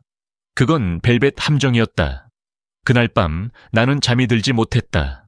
나는 침대에 누워 모든 대화, 모든 파일, 모든 조용한 위협을 되짚어 보았다. 그러더니 새벽 3시가 조금 지나서야 뭔가가 들렸다. 호텔 문을 두드리는 소리가 한 번 들렸다. 그리고 2번 더. 똑, 똑, 똑. 리베라와 내가 약속했던 암호였다. 문을 밀고 열자 그녀가 와 있었다. 머리카락은 스카프 안에 쑤셔넣고 눈은 날카로웠고 비옷 안에는 권총을 꽂고 있었다. 갈 시간이에요. 그녀가 말했다. 나는 눈을 깜빡였다. 도대체 어떻게 날 찾았어요? 네가 먼저 움직였잖아. 나머지는 우리가 따라갔지. 우리는 빠르게 움직였다. 2층 아래로 내려갔다. 서비스 엘리베이터를 타고 나왔다. 골목길을 건너 틴티드 윈도우가 달린 검은색 SUV가 대기하고 있었다. 안에는 요원 2명이 더 있었는데 한 명은 알아보았고 다른 한 명은 알아보지 못했다. 둘 다 무장하고 있었다. 보안 검색이 초기화되기까지 20분 남았어. 리베라가 시계를 확인하며 말했다. 뭔가 줄 게 있어. 나는 에블린의 태블릿에서 복사해온 USB 드라이브를 건넸다. 그 안에는 내가 구할 수 있는 모든 청사진, 연설 초안, 신원 확인 파일이 들어있었다. 리베라의 눈이 반짝였다. 이제 됐어. 그걸 멈출 만큼은요? 내가 물었다. 그녀는 잠시 말을 멈췄다. 아니요. 하지만 더 큰 일을 시작하기에는 충분해요. 돌아가는 길은 조용했다. 나는 창밖으로 자카르타가 스쳐 지나가는 것을 바라보았다. 마천루, 빈민가, 사원, 넌 불빛. 모든 것이 생생하게 느껴졌다. 그리고 너무나 연약했다. 리베라가 침묵을 깨뜨렸다. 아직도 나가고 싶나요? 나는 그녀에게 돌아섰다. 그 어느 때보다 더요. 그럼 이게 마지막 기회예요. 당신 이름을 불태울 거예요. 스캔들을 조작하고 부고를 올릴 거예요. 나는 텅 빈 목소리로 웃었다. 그게 제 보상이에요. 다시 사라지는 거요. 그녀는 웃지 않았다. 당신의 탈출구예요. 3주 후 나는 사라졌다. 그리스 해안에서 보트 사고로 법적으로 사망 선고를 받았다. 장례식은 볼티모어의 작은 예배당에서 치러졌다. 관은 닫혀 있었다. 수십 명의 전직 동료와 ABI 연락책들이 나타났다. 리베라는 추도사까지 했다. 그 사이 나는 파타고니아의 안전 가옥에서 그 광경을 지켜보았다. 새로운 이름, 새로운 여권. FBI가 마련한 가벼운 재건 수술 후에 새로운 얼굴. 나는 다시는 아무것도 아니었다. 그리고 몇 년 만에 처음으로 거의 자유로워진 기분이었다. 거의. 그러던 어느 날 작은 상자가 오두막에 도착했다. 반품 라벨도 없었다. 주소도 없었다. 안에는 단 하나의 물건만 있었다. 명함이었다. 무광 검정색이었다. 은색에 새겨진 한 단어. 레저 X. 뒷면. GPS 좌표. 모로코의 한 지점. 설명도 없었다. 메시지도 없었다. 그저 말없는 초대뿐이었다. 그들은 아직 저 밖에 있었다. 아직 건설 중이다. 아직 기다리고 있다. 그리고 마음속 깊은 곳에서 나는 이 이야기가 끝나지 않았다는 것을 알고 있었다. 그들을 위한 것이 아니었다. 그리고 내게는 그렇지 않아. 파타고니아에서 침묵은 무게가 있었다. 그 침묵은 나를 짓누르는 듯했다. 고요한 바람 속에서 발밑에서 바스락거리는 눈소리 속에서 한밤중에 공허한 울부짖음 속에서 나는 그 침묵 속에서 살아가는 법을 배울 수 있을 거라고 생각했다. 하지만 그 검은 명함은 나를 다시 소음 속으로 끌어당겼다. 레저 X. 그들은 다시 진화했다. 새로운 모습, 새로운 국면. 어쩌면 더 큰 무언가일지도 모른다. 겉보기에는 범죄처럼 보이지는 않지만 나는 더 잘 알고 있었다. 이제는 항상 더 잘 알고 있었다. 카드를 태워보려고 했지만 전염되지 않았다. 숲에 묻었다. 그리고 2시간 후에 다시 파냈다. 갈증이 다시 밀려왔다. 그리고 무시할 수 없었다. 나흘을 기다렸다. 그러고 나서 리베라에게 연락했다. 암호화된 회선, 음성 마스크, 표준 프로토콜. 배달을 받았어요. 내가 말했다. 그녀는 어떻게 왔는지 묻지 않았다. 뭐라고 쓰여 있지? 한 단어, 레저 X, 그리고 좌표. 수화기 너머에서 잠시 침묵이 흘렀다. 그리고 한숨을 쉬었다. 모로코. 이미 알고 있잖아. 우린 잡담을 추적하고 있었어. 그녀가 말했다. 하지만 이건 확실한 증거야. 그럼 어떻게 하지? 마커스, 넌 끝났어. 그녀가 말했다. 넌 죽었어. 기억나. 난 그들에게 항상 죽은 존재였어. 하지만 이건 나는 양각으로 새겨진 은색 잉크를 손가락으로 쓸어 보았다. 이건 개인적인 일이야. 계획은 간단했다. 새로운 신분으로 모로코에 갈 것이다. 토마스 오르테가 프리랜서 공급망 분석가, 칠레와 스페인 이중 국적자. 깔끔한 배경, 합법적인 위장. 리베라는 멀리서 감시할 것이다. 나는 72시간만 있을 것이다. 그들이 무엇을 만들었는지 볼 수 있을 만큼만. 그리고 나갈 것이다. 물론 계획대로 되는 일은 없죠. 마라케시는 온통 혼돈으로 가득했습니다. 시끄럽고 덥고 파타고니아와는 전혀 다른 생동감 넘치는 풍경이었습니다. 하지만 좌표는 저를 도시로 인도하지 않았습니다. 좌표는 남쪽 사막 깊숙한 곳을 가리켰습니다. 가짜 회사명으로 지프를 빌려 모래 언덕 뒤로 건물들이 사라질 때까지 달렸습니다. 결국 저는 그곳을 찾았습니다. 모래 속에 숨겨진 요새였습니다. 멀리서 보면 리조트처럼 보였습니다. 세련된 디자인, 태양광 패널, 심지어 헬리패드까지 있었습니다. 하지만 가까이서 보니 전혀 다른 곳이었습니다. 레저 X는 더 이상 숨어있지 않았습니다. 그들은 세상을 초대하고 있었습니다. 경비원들이 정문에서 저를 막았지만 위조된 신분증은 유효했습니다. 저는 블록체인 물류 파트너십에 투자할 계획이라고 말했습니다. 오르테가라는 이름이 이미 방문자 명단에 추가되어 있었습니다. 그들은 저를 기다리고 있었습니다. 건물 안은 티끌 하나 없이 깨끗했습니다. 시원한 공기, 윤이 나는 돌바닥, 그리고 화면들, 사방에 그래프, 환산표, 글로벌 시장 시세 표식이 실시간 스트리밍이 펼쳐졌다. 이곳은 더 이상 어둠 속의 돈의 은신처가 아니었다. 정당성의 신전이었다. 합성적 신뢰의 신전이었다. 그리고 이 모든 것을 관장하는 건 에블린. 그녀는 마치 자카르타 이후로 아무 일도 없었던 것처럼 다시 흰 옷을 입고 엘리베이터에서 내렸다. 돌아오신 걸 환영합니다. 그녀의 목소리는 따뜻하고 차분했다. 레저 X입니다. 내가 말했다. 멋진 업그레이드네요. 업그레이드가 아닙니다. 부활입니다. 그녀는 내게 따라오라고 손짓했다. 우리는 거래소처럼 보이는 곳을 지나갔다. 다만 트레이더들이 소리를 지르는 대신 인체공학적 의자에 앉아 조용히 코더들을 바라보고 있었고 오트밀 라떼를 마시는 인턴들이 있었다. 금융 탈중앙화는 이상주의자들이 운영했기 때문에 실패했어요. 그녀가 설명했다. 우리는 그걸 해결했어요. 레저 X는 단순한 암호화폐나 상품이 아니에요. 신뢰성이죠. 토큰화되고 분산되고 검증된 거죠. 평판을 화폐처럼 주저하고 있는 거죠. 내가 말했다. 맞아요. 그녀는 나를 회의실처럼 보이는 유리방으로 안내했다. 안에는 익숙한 얼굴들이 있었다. 다니엘, 예전 회사의 전 CEO였다. 한때 우리를 취재했던 기자이기도 했고 지금은 레더엑스의 자문위원회에 앉아 있었다. 내가 들어가자 모두 미소를 지었다. 마치 고향에 돌아온 옛 친구 같았다. 에블린이 테이블 상석에 앉았다. 마커스 펠을 어떻게 되살릴지 이야기해 볼까요? 그녀가 말했다. 나는 대답하지 않았다. 그녀는 말을 이었다. 도망자로서도 내부 고발자로서도 아닙니다. 설립자로서요. 신뢰의 구조를 만들어낸 선구자로서요. 네가 그런 버전의 나를 만들어냈어. 내가 말했다. 그녀는 몸을 앞으로 기울였다. 그리고 이제 네가 그 사람이 되기를 바라. 그들은 내게 모든 것을 제안했다.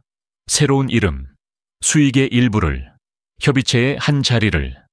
그리고 무엇보다도 가장 큰 제안은 금융, 데이터, 심지어 선거에 대한 신뢰의 세계적 기준을 바꿀 수 있는 힘이었다. 우리는 절대 멈추지 않을 거야. 다니엘이 덧붙였다. 우리가 멈추기로 선택하지 않는 한 말이야. 내가 거절하면 어떡해? 내가 물었다. 에블린은 희미하게 미소 지었다. 그럼 다른 사람을 찾을 거야.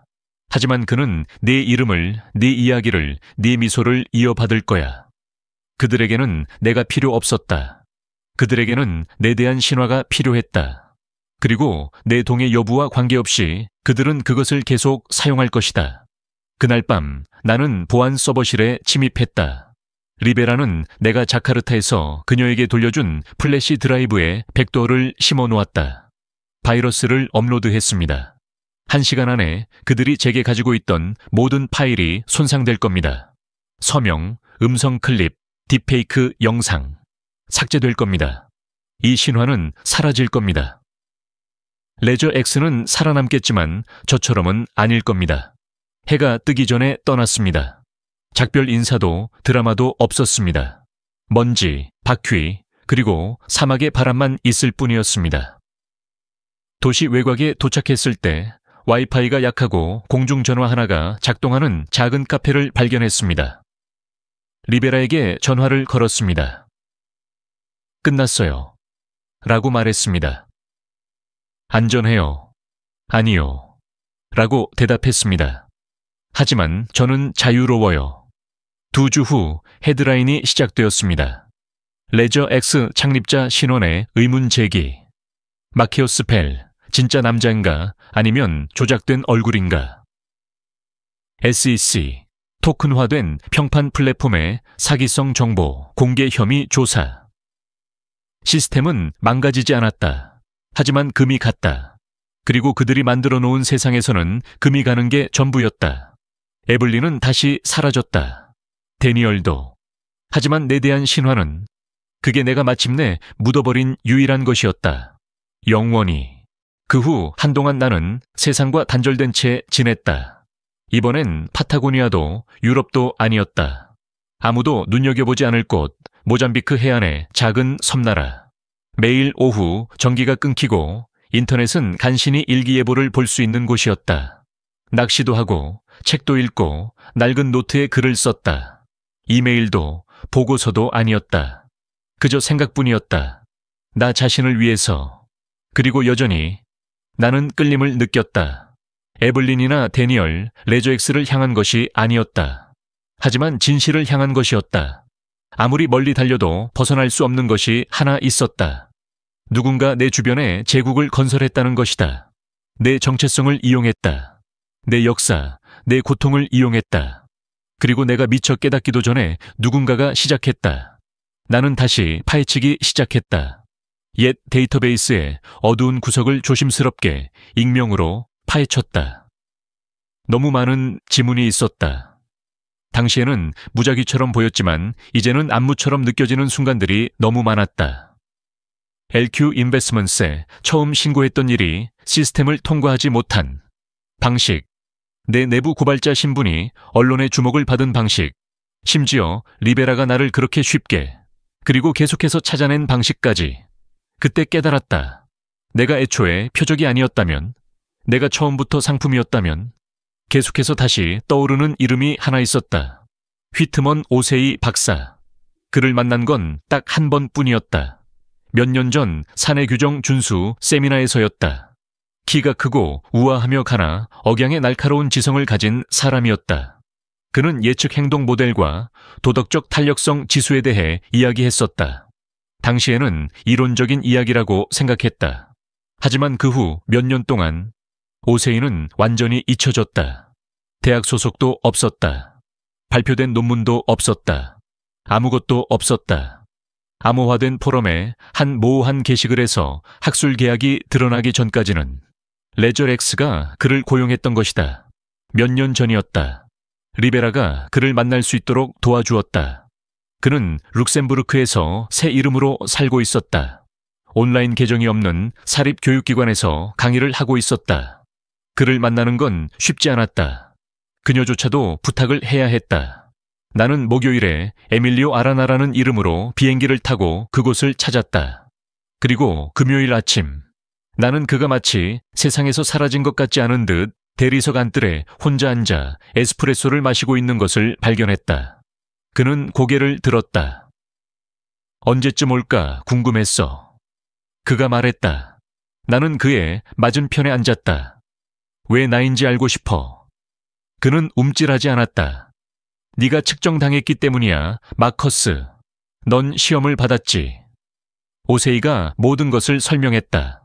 레저 X는 회의실에서 탄생하지 않았다. 심리학, 행동학, 사회학 연구실에서 탄생했다. 수십 년에 걸친 프로젝트였다. 숨겨진 자본으로 자금을 조달했다. 인간의 신뢰 스펙트럼을 파악하는 것을 목표로 했습니다. 단순한 신뢰가 아니라 상품으로서의 신뢰. 저는 피험자 감마였습니다. 실험 집단 3. 아웃라이어 프로필. 공감 능력, 반항심, 적응력. 스트레스 상황에서도 매우 신뢰받는다. 쉽게 신화화된다. 저는 웃었지만 결국 웃음은 공허했다. 그럼 저는 실험용 쥐군요. 그는 고개를 저었다. 당신들은 나선형으로 상승세를 탄 대조군입니다. 예상보다 더 잘 살아남았죠. 그래서 쓸모가 있는 겁니다. 저는 왜 지금 이렇게 말하는지 물었습니다. 그는 몸을 앞으로 기울였다. 다음 단계를 시작했기 때문입니다. 그리고 이번에는 당신의 이름이 필요하지 않을 겁니다. 더 나은 무언가를 사용할 겁니다. 내 이름보다 더 나은 당신의 목소리. 그는 작은 태블릿을 건넸다. 그 위에는 새로운 AI 기반 음성 복제 엔진의 프로토타입이 있었다. 내 목소리. 한 번도 묻지 않았던 질문에 답하는 것. 내가 저지르지 않은 범죄에 대해 사과하는 것. 내가 본 적도 없는 플랫폼을 지지하는 것. 그리고 더 나쁜 것은 내가 할 수 있었을 방식으로 하는 것. 오세이는 레저 X를 떠나기 전 개발 환경에서 프로토타입을 훔쳐냈다. 그는 그것이 그들을 영원히 막을 수는 없다는 것을 알고 있었다. 하지만 그는 또한 다음 진화가 회의실이나 연구실에서 이루어지는 것이 아니라 대중의 의식 속에서 이루어질 것이라는 것을 알고 있었다. 그들은 당신의 동의가 필요하지 않을 겁니다. 그가 말했다. 그들에게는 당신의 유산만 필요할 뿐입니다. 소름이 돋는 것 같았다. 나는 그들의 파일과 기록을 파괴했다. 하지만 내 대한 생각은 아니었다. 그것은 여전히 돌고 있었다. 그리고 모든 좋은 바이러스처럼 그것은 변이하고 있었다. 그날 밤 나는 호텔방에 앉아 천장을 바라보았다. 잠도 못 잤다. 언젠가 그 가짜 목소리를 듣게 될 사람들에 대해 계속 생각했다. 팟캐스트에서, 소셜미디어에서, 딥페이크 인터뷰나 가상회의에서 마커스 벨의 말을 듣고 있다고 믿었다. 내 유령을 믿었다. 다음 날 아침 나는 결심했다. 그들이 계속 나를 이용한다면 나는 나 자신을 되찾을 것이다. 침묵이 아니라 진실로 리베라에게 갔다. 내 이야기를 기록하고 싶어요. 전부요. 그녀가 물었다. 모든 거짓말, 모든 실수, 모든 반전, 내 목소리로. 그녀는 고개를 끄덕였다. 이 이야기가 널리 퍼지도록 만들겠습니다. 다큐멘터리는 6개월 후에 공개되었다. 화려하지도 않았다. 스튜디오 로고도 없었다. 거칠고 여과되지 않은 영상이었다. 작은 오두막에서 내 이야기를 하는 나. 사람들의 시선을 끌기 위해서도 동정심을 얻기 위해서도 아닌 증거로서. 체계가 어떻게 사람들을 이용하는지에 대한 증거. 제국이 어떻게 인식 위에 건설되는지. 그리고 어떻게 더 이상 총으로 통제권을 빼앗지 않는지. 감시당하고 있다는 사실조차 모르는 사람들이 조금씩 통제권을 쥐고 있다. 입소문을 타지 않았다. 필요하지도 않았다. 그저 존재해야만 했다. 균형추. 진짜 나, 가짜들이 따라올 법한 강물 위를 떠다니는 나, 신호등. 그리고 어쩌면 경고일지도. 처음에는 반발이 조용했습니다. 다큐멘터리의 신뢰성을 떨어뜨리는 몇몇 익명 계정들이 있었습니다. 제가 정신적으로 불안정하며 불량배가 되었다. 는 듯한 댓글들이 달렸습니다. 어떤 게시물에서는 저를 레더엑스의 진짜 배우 조종자라고 비난하기도 했습니다. 마치 제가 피해자 행세를 하려고 모든 것을 조종한 것처럼 말이죠. 그런 다음 더 큰 파장이 일었습니다. 법적 위협, DMCA 삭제. 제 영상은 하룻밤 사이에 여러 플랫폼에서 사라졌습니다. 리베라는 웹의 어두운 구석에 복제본을 계속 올려두었지만 그들이 영향력을 행사하고 있다는 것은 분명했습니다. 영향력을 행사하고 저를 다시 묻어버릴 계획을 가지고 있었습니다. 하지만 이번에는 뭔가가 바뀌었습니다. 사람들이 귀 기울이기 시작했습니다. 작은 블로그와 틈새 포럼에서 시작되었습니다. 그러자 내부 고발자 권익 단체들이 이를 받아들였습니다. 몇몇 독립 언론인들은 제가 미처 보지 못했던 점들을 연결해 주었습니다. 전 레저 X 직원들이 처음에는 비공식적으로 연락을 취하기 시작했습니다. 그러다가 더 대담하게 클라라 벤스라는 한 여성은 회사 내부 윤리 소프트웨어의 UI 디자이너였습니다. 그녀는 시스템이 부정행위를 적발하는 것이 아니라 오히려 그럴듯한 부인 가능성에 최적화되어 있다는 것을 깨닫고 회사를 떠났습니다. 또 다른 금융 분석가는 레딧 트레이더로 위장한 봇을 이용해 가짜 투자자 열광 캠페인을 만드는 데 가담했다고 시인했습니다. 이야기는 조금씩 수면 위로 떠올랐습니다. 그것은 결코 법정 드라마가 될 수 없었습니다. 극적인 재판도 없었습니다. 최후의 심판도 없었습니다. 그들은 너무 정교해서 그럴 수 없었습니다. 하지만 여론은 변하고 있었고 출시를 앞두고 있던 레저 X의 다음 단계는 갑자기 중단되었습니다. 투자자들은 망설였습니다. 규제 당국은 피냄새를 맡았습니다. 그리고 에블린은 또 사라졌습니다. 그녀는 언제 떠나야 할지 항상 알고 있었습니다. 하지만 이 이야기는 더 이상 그녀를 쫓는 것이 아니었습니다. 수년 전 숫자의 첫 번째 불일치를 발견한 순간 제가 시작했던 일을 마무리하는 것이었습니다. 진실. 기업에서 승인한 것도 아니고 브로셔에 인쇄된 것도 아닙니다. 하지만 사람들을 불편하게 만드는 날 것 그대로의 지저분하고 종종 모순되는 종류의 진실. 사람들이 보고 싶지 않은 것을 보게 만드는 것이죠. 리베라와 저는 비공식적으로 계속 함께 일했습니다. 우리는 블랙글래스라는 분산형 보고 플랫폼 구축에 참여했습니다. 내부 고발자들이 실시간 공개 검증을 통해 익명으로 파일을 업로드할 수 있는 공간입니다. 회사의 소유도 아니고 기관의 감시도 받지 않습니다. 그저 공개된 공간입니다. 완벽하지는 않았습니다. 하지만 시작이었습니다. 우리는 레저 X에 알려진 데이터 실험에 대한 투명성 보고서까지 발표했습니다. 오세이의 마지못해 도움을 받아 레저 X가 행동 지수를 사용하여 어떻게 사람들의 인식을 형성하고 심지어 개발도상국의 선거에 영향을 미칠 수 있는지 지도로 만들었습니다. 우리는 더 이상 단순히 이야기를 전달하는 데 그치지 않았습니다. 우리는 증명하고 있었다. 어느 날 밤 리스본의 조용한 골목길을 걷던 중 지금은 그곳에 정착해 살고 있었는데 서점을 지나다 쇼윈도에 놓인 페이퍼백을 발견했다. 알고리즘의 메아리 마커스 벨 신화 뒤에 숨은 남자. 나는 거의 웃음이 터질 뻔했다. 그들은 또 내게 이야기를 만들어줬다. 하지만 이번에는 그들의 것이 아니었다. 나는 안으로 들어가 책을 집어들고 휙휙 넘겨보았다. 완전히 정확하지는 않았다. 그들은 모든 것을 완벽하게 맞추는 법이 없다.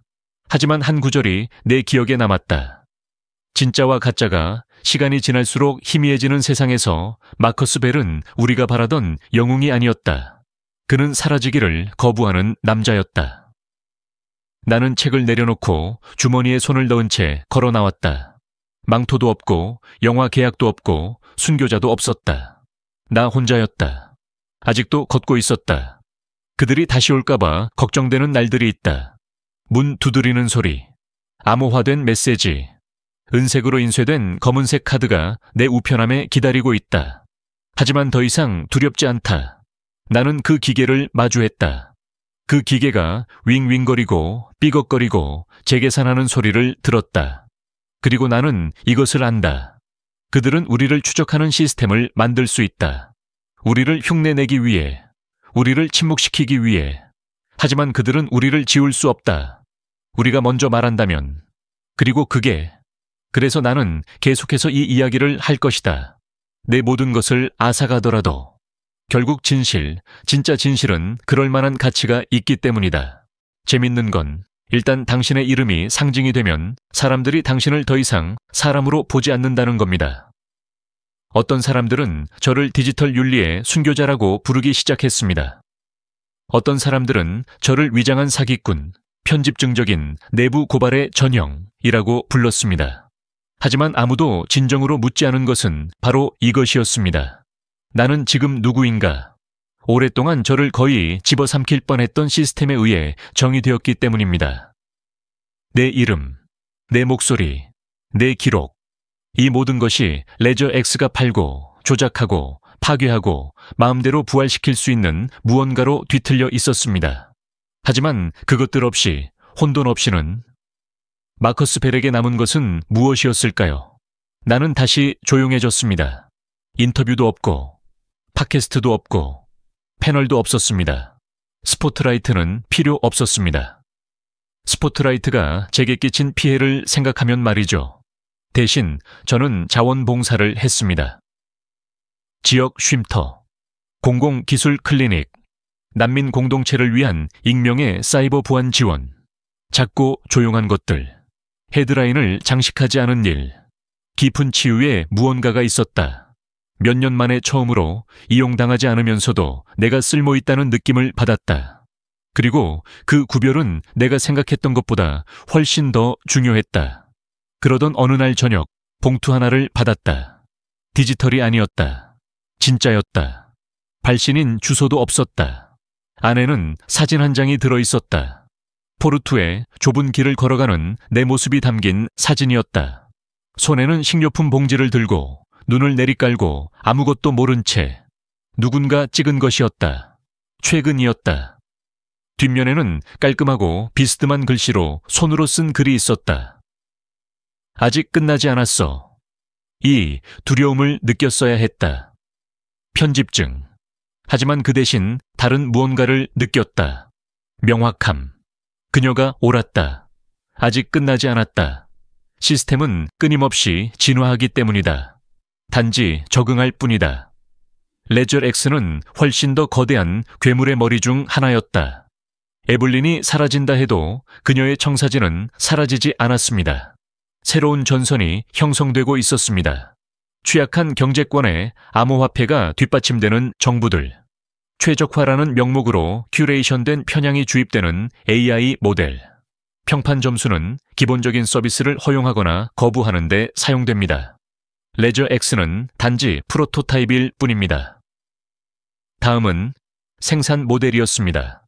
그래서 저는 제게 남은 유일한 무기로 돌아갔습니다. 나의 이야기. 하지만 이번에는 저만 그런 것이 아니었습니다. 클라라 벤스가 공개적으로 저와 함께했습니다. 오세이는 마지못해 세상에 나서 국제청문회에서 증언하기 시작했습니다. 리베라는 우리가 국경을 초월한 연합을 결성하도록 도왔습니다. 탐사 저널리스트, 전직 내부자, 디지털 윤리학자들이 모두 하나의 이름 아래 모였습니다. 고스트라인.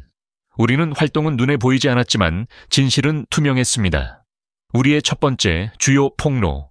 싱가포르의 거대한 가짜 자선 네트워크가 블록체인 선의 토큰을 통해 자금을 세탁하고 있다. 우리의 두 번째는 브라질 어린이 교육 앱에서 스크래핑된 심리 측정 데이터를 비밀리에 학습한 예측 경찰 알고리즘. 그때마다 세상은 숨죽였다. 그리고는 다른 곳으로 넘어갔다. 하지만 바늘은 천천히 고통스럽게 앞으로 움직였다. 사실 나는 결코 영웅이 된 적이 없다. 나는 영웅이 되고 싶지 않았다. 하지만 나는 훨씬 더 중요한 존재가 되었다. 무시할 수 없는 존재. 진실이 사고 팔리고 지워지고 아침이면 리브랜딩 될 수 있는 이 시대에 때로는 무시할 수 없는 존재가 되는 것이 유일하게 중요한 방법이다. 그들은 한때 나를 대체하려 했다. 그들은 내 목소리, 내 이미지, 내 결정을 만들어냈다. 하지만 그들은 한 가지를 복제하지 못했다. 이야기를 계속하려는 내 의지. 복수를 원해서도 아니었다. 인정을 받고 싶어서도 아니었다. 하지만 누군가 어딘가에서 내 삶에서 자신의 삶을 보게 될 테니까. 그리고 그들은 그 기계가 자신을 완전히 집어삼키기 전에 일찍이 그것을 알아볼 것이다. 나는 아직도 대부분의 날들을 혼자 걷는다. 동료도 없고 언론도 없다. 그저 조용한 거리, 나만의 생각들, 그리고 살아남았다는 데서 오는 묘한 위안뿐이다. 그리고 이제 거울을 지나칠 때면 나는 희생자도 악당도 신화도 보지 않는다. 나는 한 남자를 본다. 낡고 결함투성이이며 누군가에게는 위험한 존재. 아직도 서 있다. 아직도 이야기하고 있다. 그리고 무엇보다도 아직도 자유롭다. 자유는 내가 생각했던 것과 달랐다. 규칙 없이 사는 것도 가짜 여권과 깨끗한 양심을 가지고 열대지방의 외딴 곳으로 사라지는 것도 아니었다. 안전도 아니었다. 확실성도 평화도 아니었다. 그것은 선택이었다. 무엇을 옹호할지, 그리고 무엇을 용납하지 않을지, 어떤 대가를 치르더라도 선택할 수 있는 능력. 레저 X가 내게서 빼앗으려 했던 것이 바로 그것이었다. 에벨린이 다시 쓰고 싶어 했던 것이 바로 그것이었다. FBI, 헤드라인, 거짓 자백. 모두가 지우려 했던 것이 바로 그것이었다. 내 선택이었다. 하지만 나는 그것을 되찾았다. 조금씩, 조금씩. 그리고 이제 나는 그것을 사용한다. 고스라인은 단순한 임무 이상의 것이 되었다. 그것은 신호가 되었다. 단순히 내부 고발자나 악의적인 분석객에만 국한된 것이 아니었다. 평범한 사람들에게도. 기술직 종사자, 회계사, 인사관리자, 심지어 데이터 입력 프리랜서까지 자신들이 알지도 못한 채 기업의 기둥을 떠받치고 있는 사람들 말입니다. 우리는 그들에게 도구를 제공했습니다. 보안 포털, 법적 지원, 윤리적 프레임워크, 침묵이 항상 더 안전했던 시절 목소리를 낼 수 있도록. 모두가 상장한 것은 아니었습니다. 대부분은 그렇지 않았습니다. 하지만 그들은 하나하나 진실을 우리에게 전했습니다. 은폐된 계약, 해외 원장, 조작된 연구 실험. 우리는 확인했습니다. 우리는 폭로했습니다. 우리는 견뎌냈습니다. 어느 날 LQ 인베스트먼트스의 옛 지인에게서 메시지를 받았습니다. 그녀는 다큐멘터리를 봤습니다. 그녀는 지금 23살인 아들이 레저 X 모회사의 지원으로 운영되는 장학금을 통해 대학원 프로그램에 합격했다고 말했습니다. 그녀는 화가 나지 않았습니다. 그녀는 두려웠습니다. 그가 만드는 모든 게 가짜라면 어떡하죠? 그녀가 썼다. 이제 뭐가 진짜인지 어떻게 알겠어요? 나는 마땅한 대답을 찾지 못했다. 그녀와 나누지 않은 생각은 단 하나뿐이었다. 그는 절대 못할 거야. 누군가 말해주지 않는 한. 그래서 다시 글을 쓰기 시작했다. 다큐멘터리뿐만 아니라 가이드도, 매뉴얼도, 디지털 기만 100일, 기업의 위장술 파악하기, 에코 테스트라는 것도 있었다. 공개적인 발언이 여러 플랫폼에 걸쳐 너무 획일적으로 반복되는지 측정하는 방법이었다. 대개는 내러티브 엔지니어링의 징후였다. 사람들이 그것을 공유하기 시작했다. 어떤 학교에서는 미디어 리터러시 워크숍에서 그것을 활용했다. 어떤 기업들은 내부적으로 그것을 금지하려고 했다. 효과가 있었다. 빠르지는 않았다. 모든 곳에서는 아니었다. 하지만 꾸준히. 절벽에 부딪히는 느린 침식처럼. 그런데 갑자기 이메일이 왔다. 서명도 없었다. 추적 가능한 IP가 없습니다. 딱 3줄밖에 안 됩니다. 당신이 아직 열쇠를 가지고 있다는 걸 알고 있습니다. 원본 파일은 절대 파기되지 않았습니다. 거래를 하고 싶습니다. 피가 얼어붙었습니다. 내가 모든 것을 망가뜨렸으니까요. 그렇지 않나요? 서버, 백업 파일, 불에 탄 드라이브, 에블린도 확인했습니다. 만약 그게 유일한 사본이 아니라면 다른 누군가, 어쩌면 다니엘, 오세이, 어쩌면 어느 순간 정신이 나간 나조차도 어딘가에 조각을 숨겨두었을지도 모릅니다. 시스템 속의 유령. 그리고 이제 누군가 그것을 원하고 있습니다. 나는 답장하지 않았습니다. 대신 다시 파헤쳤습니다. 오래된 암호화된 폴더들을 뒤졌습니다. 보관된 스팸 메일, 잊혀진 서브넷. 그리고 정말 바로 거기에 있었습니다. 원본 파일은 아니었지만 해시 문자열, 즉 파일이 언제 어디에 존재했을지 알려주는 색인 레코드였습니다. 디지털 눈 속에 향기 흔적 같았다. 6년 전 마지막으로 활성화되었던 해외 서버를 가리켰다. 케이맨제도 금융 네트워크 깊숙이 묻혀 있었다. 속임수였을까? 그럴지도 모른다. 하지만 만약 그게 아니었다면 이 이야기는 아직 끝나지 않았다. 리벨에게는 말하지 않았다. 고스트라이너에게도 알리지 않았다. 이게 내가 마무리해야 할 골칫거리였다. 전과 마찬가지로 다른 이름으로 항공편을 예약했다. 그랜드 케이맨에 먼지 쌓인 철물점 위 원룸 아파트를 빌렸다. 조용하고 고립되어 있었다. 스마트 기기도 없었다. 그러고 나서 로그인했다. 서버는 살아있었다. 간신히 자동 스크립트로 실행 중이었고 지금은 사라진 FTP 프로토콜의 조각들에 접근하고 있었다. 하지만 안에는 파일 하나 암호화되어 있었다. 간단히 벨 업스 C 파이널 매니페스트라고 적혀 있었다. 손이 떨려 열었다. 눈앞에 펼쳐진 광경에 속이 뒤집혔다. 데이터도 아니고 이름도 아니고 돈도 아니고 프로필이었다. 100명, 수천 명, 나 같은 사람들, 나보다 못한 사람들, 그리고 나보다 나은 사람들, 지도화, 점수화, 순위화, 보관, 행동 신뢰도 지수, 공감 지수, 위험 행렬, 노출 취약성 등급, 디지털 트윈, 딥페이크 가능성. 그것은 레더엑스의 원장이었다. 완전히 발전된 인간 지각 경제. 그리고 나는 깨달았다. 나는 시스템을 파괴한 것이 아니었다. 단지 지연시켰을 뿐이다. 나는 몇 시간 동안 그 어두운 방에 앉아 화면을 응시하며 현실을 직시했다. 이것은 거래 장부가 아니었다. 사람들의 장부였다. 나 같은 사람들, 당신 같은 사람들, 우리가 누구인지가 아니라 무엇이 될 수 있는지가 기록된 장부였다. 우리를 설득할 수 있을까? 우리를 침묵시킬 수 있을까? 우리를 유용한 존재로 만들거나 아니면 소모품으로 만들 수 있을까?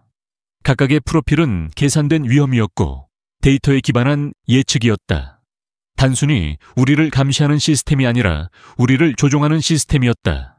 그리고 나는 그 최초 중 하나였다. 첫 번째 희생자는 아니었을지도 모른다. 하지만 첫 번째 시험이었다. 그 암시는 내 안에 무언가를 산산이 조각냈다. 이것은 더 이상 부패에 관한 것이 아니었다. 돈이나 또는 명예에 관한 것도 아니었다. 통제에 관한 것이었다.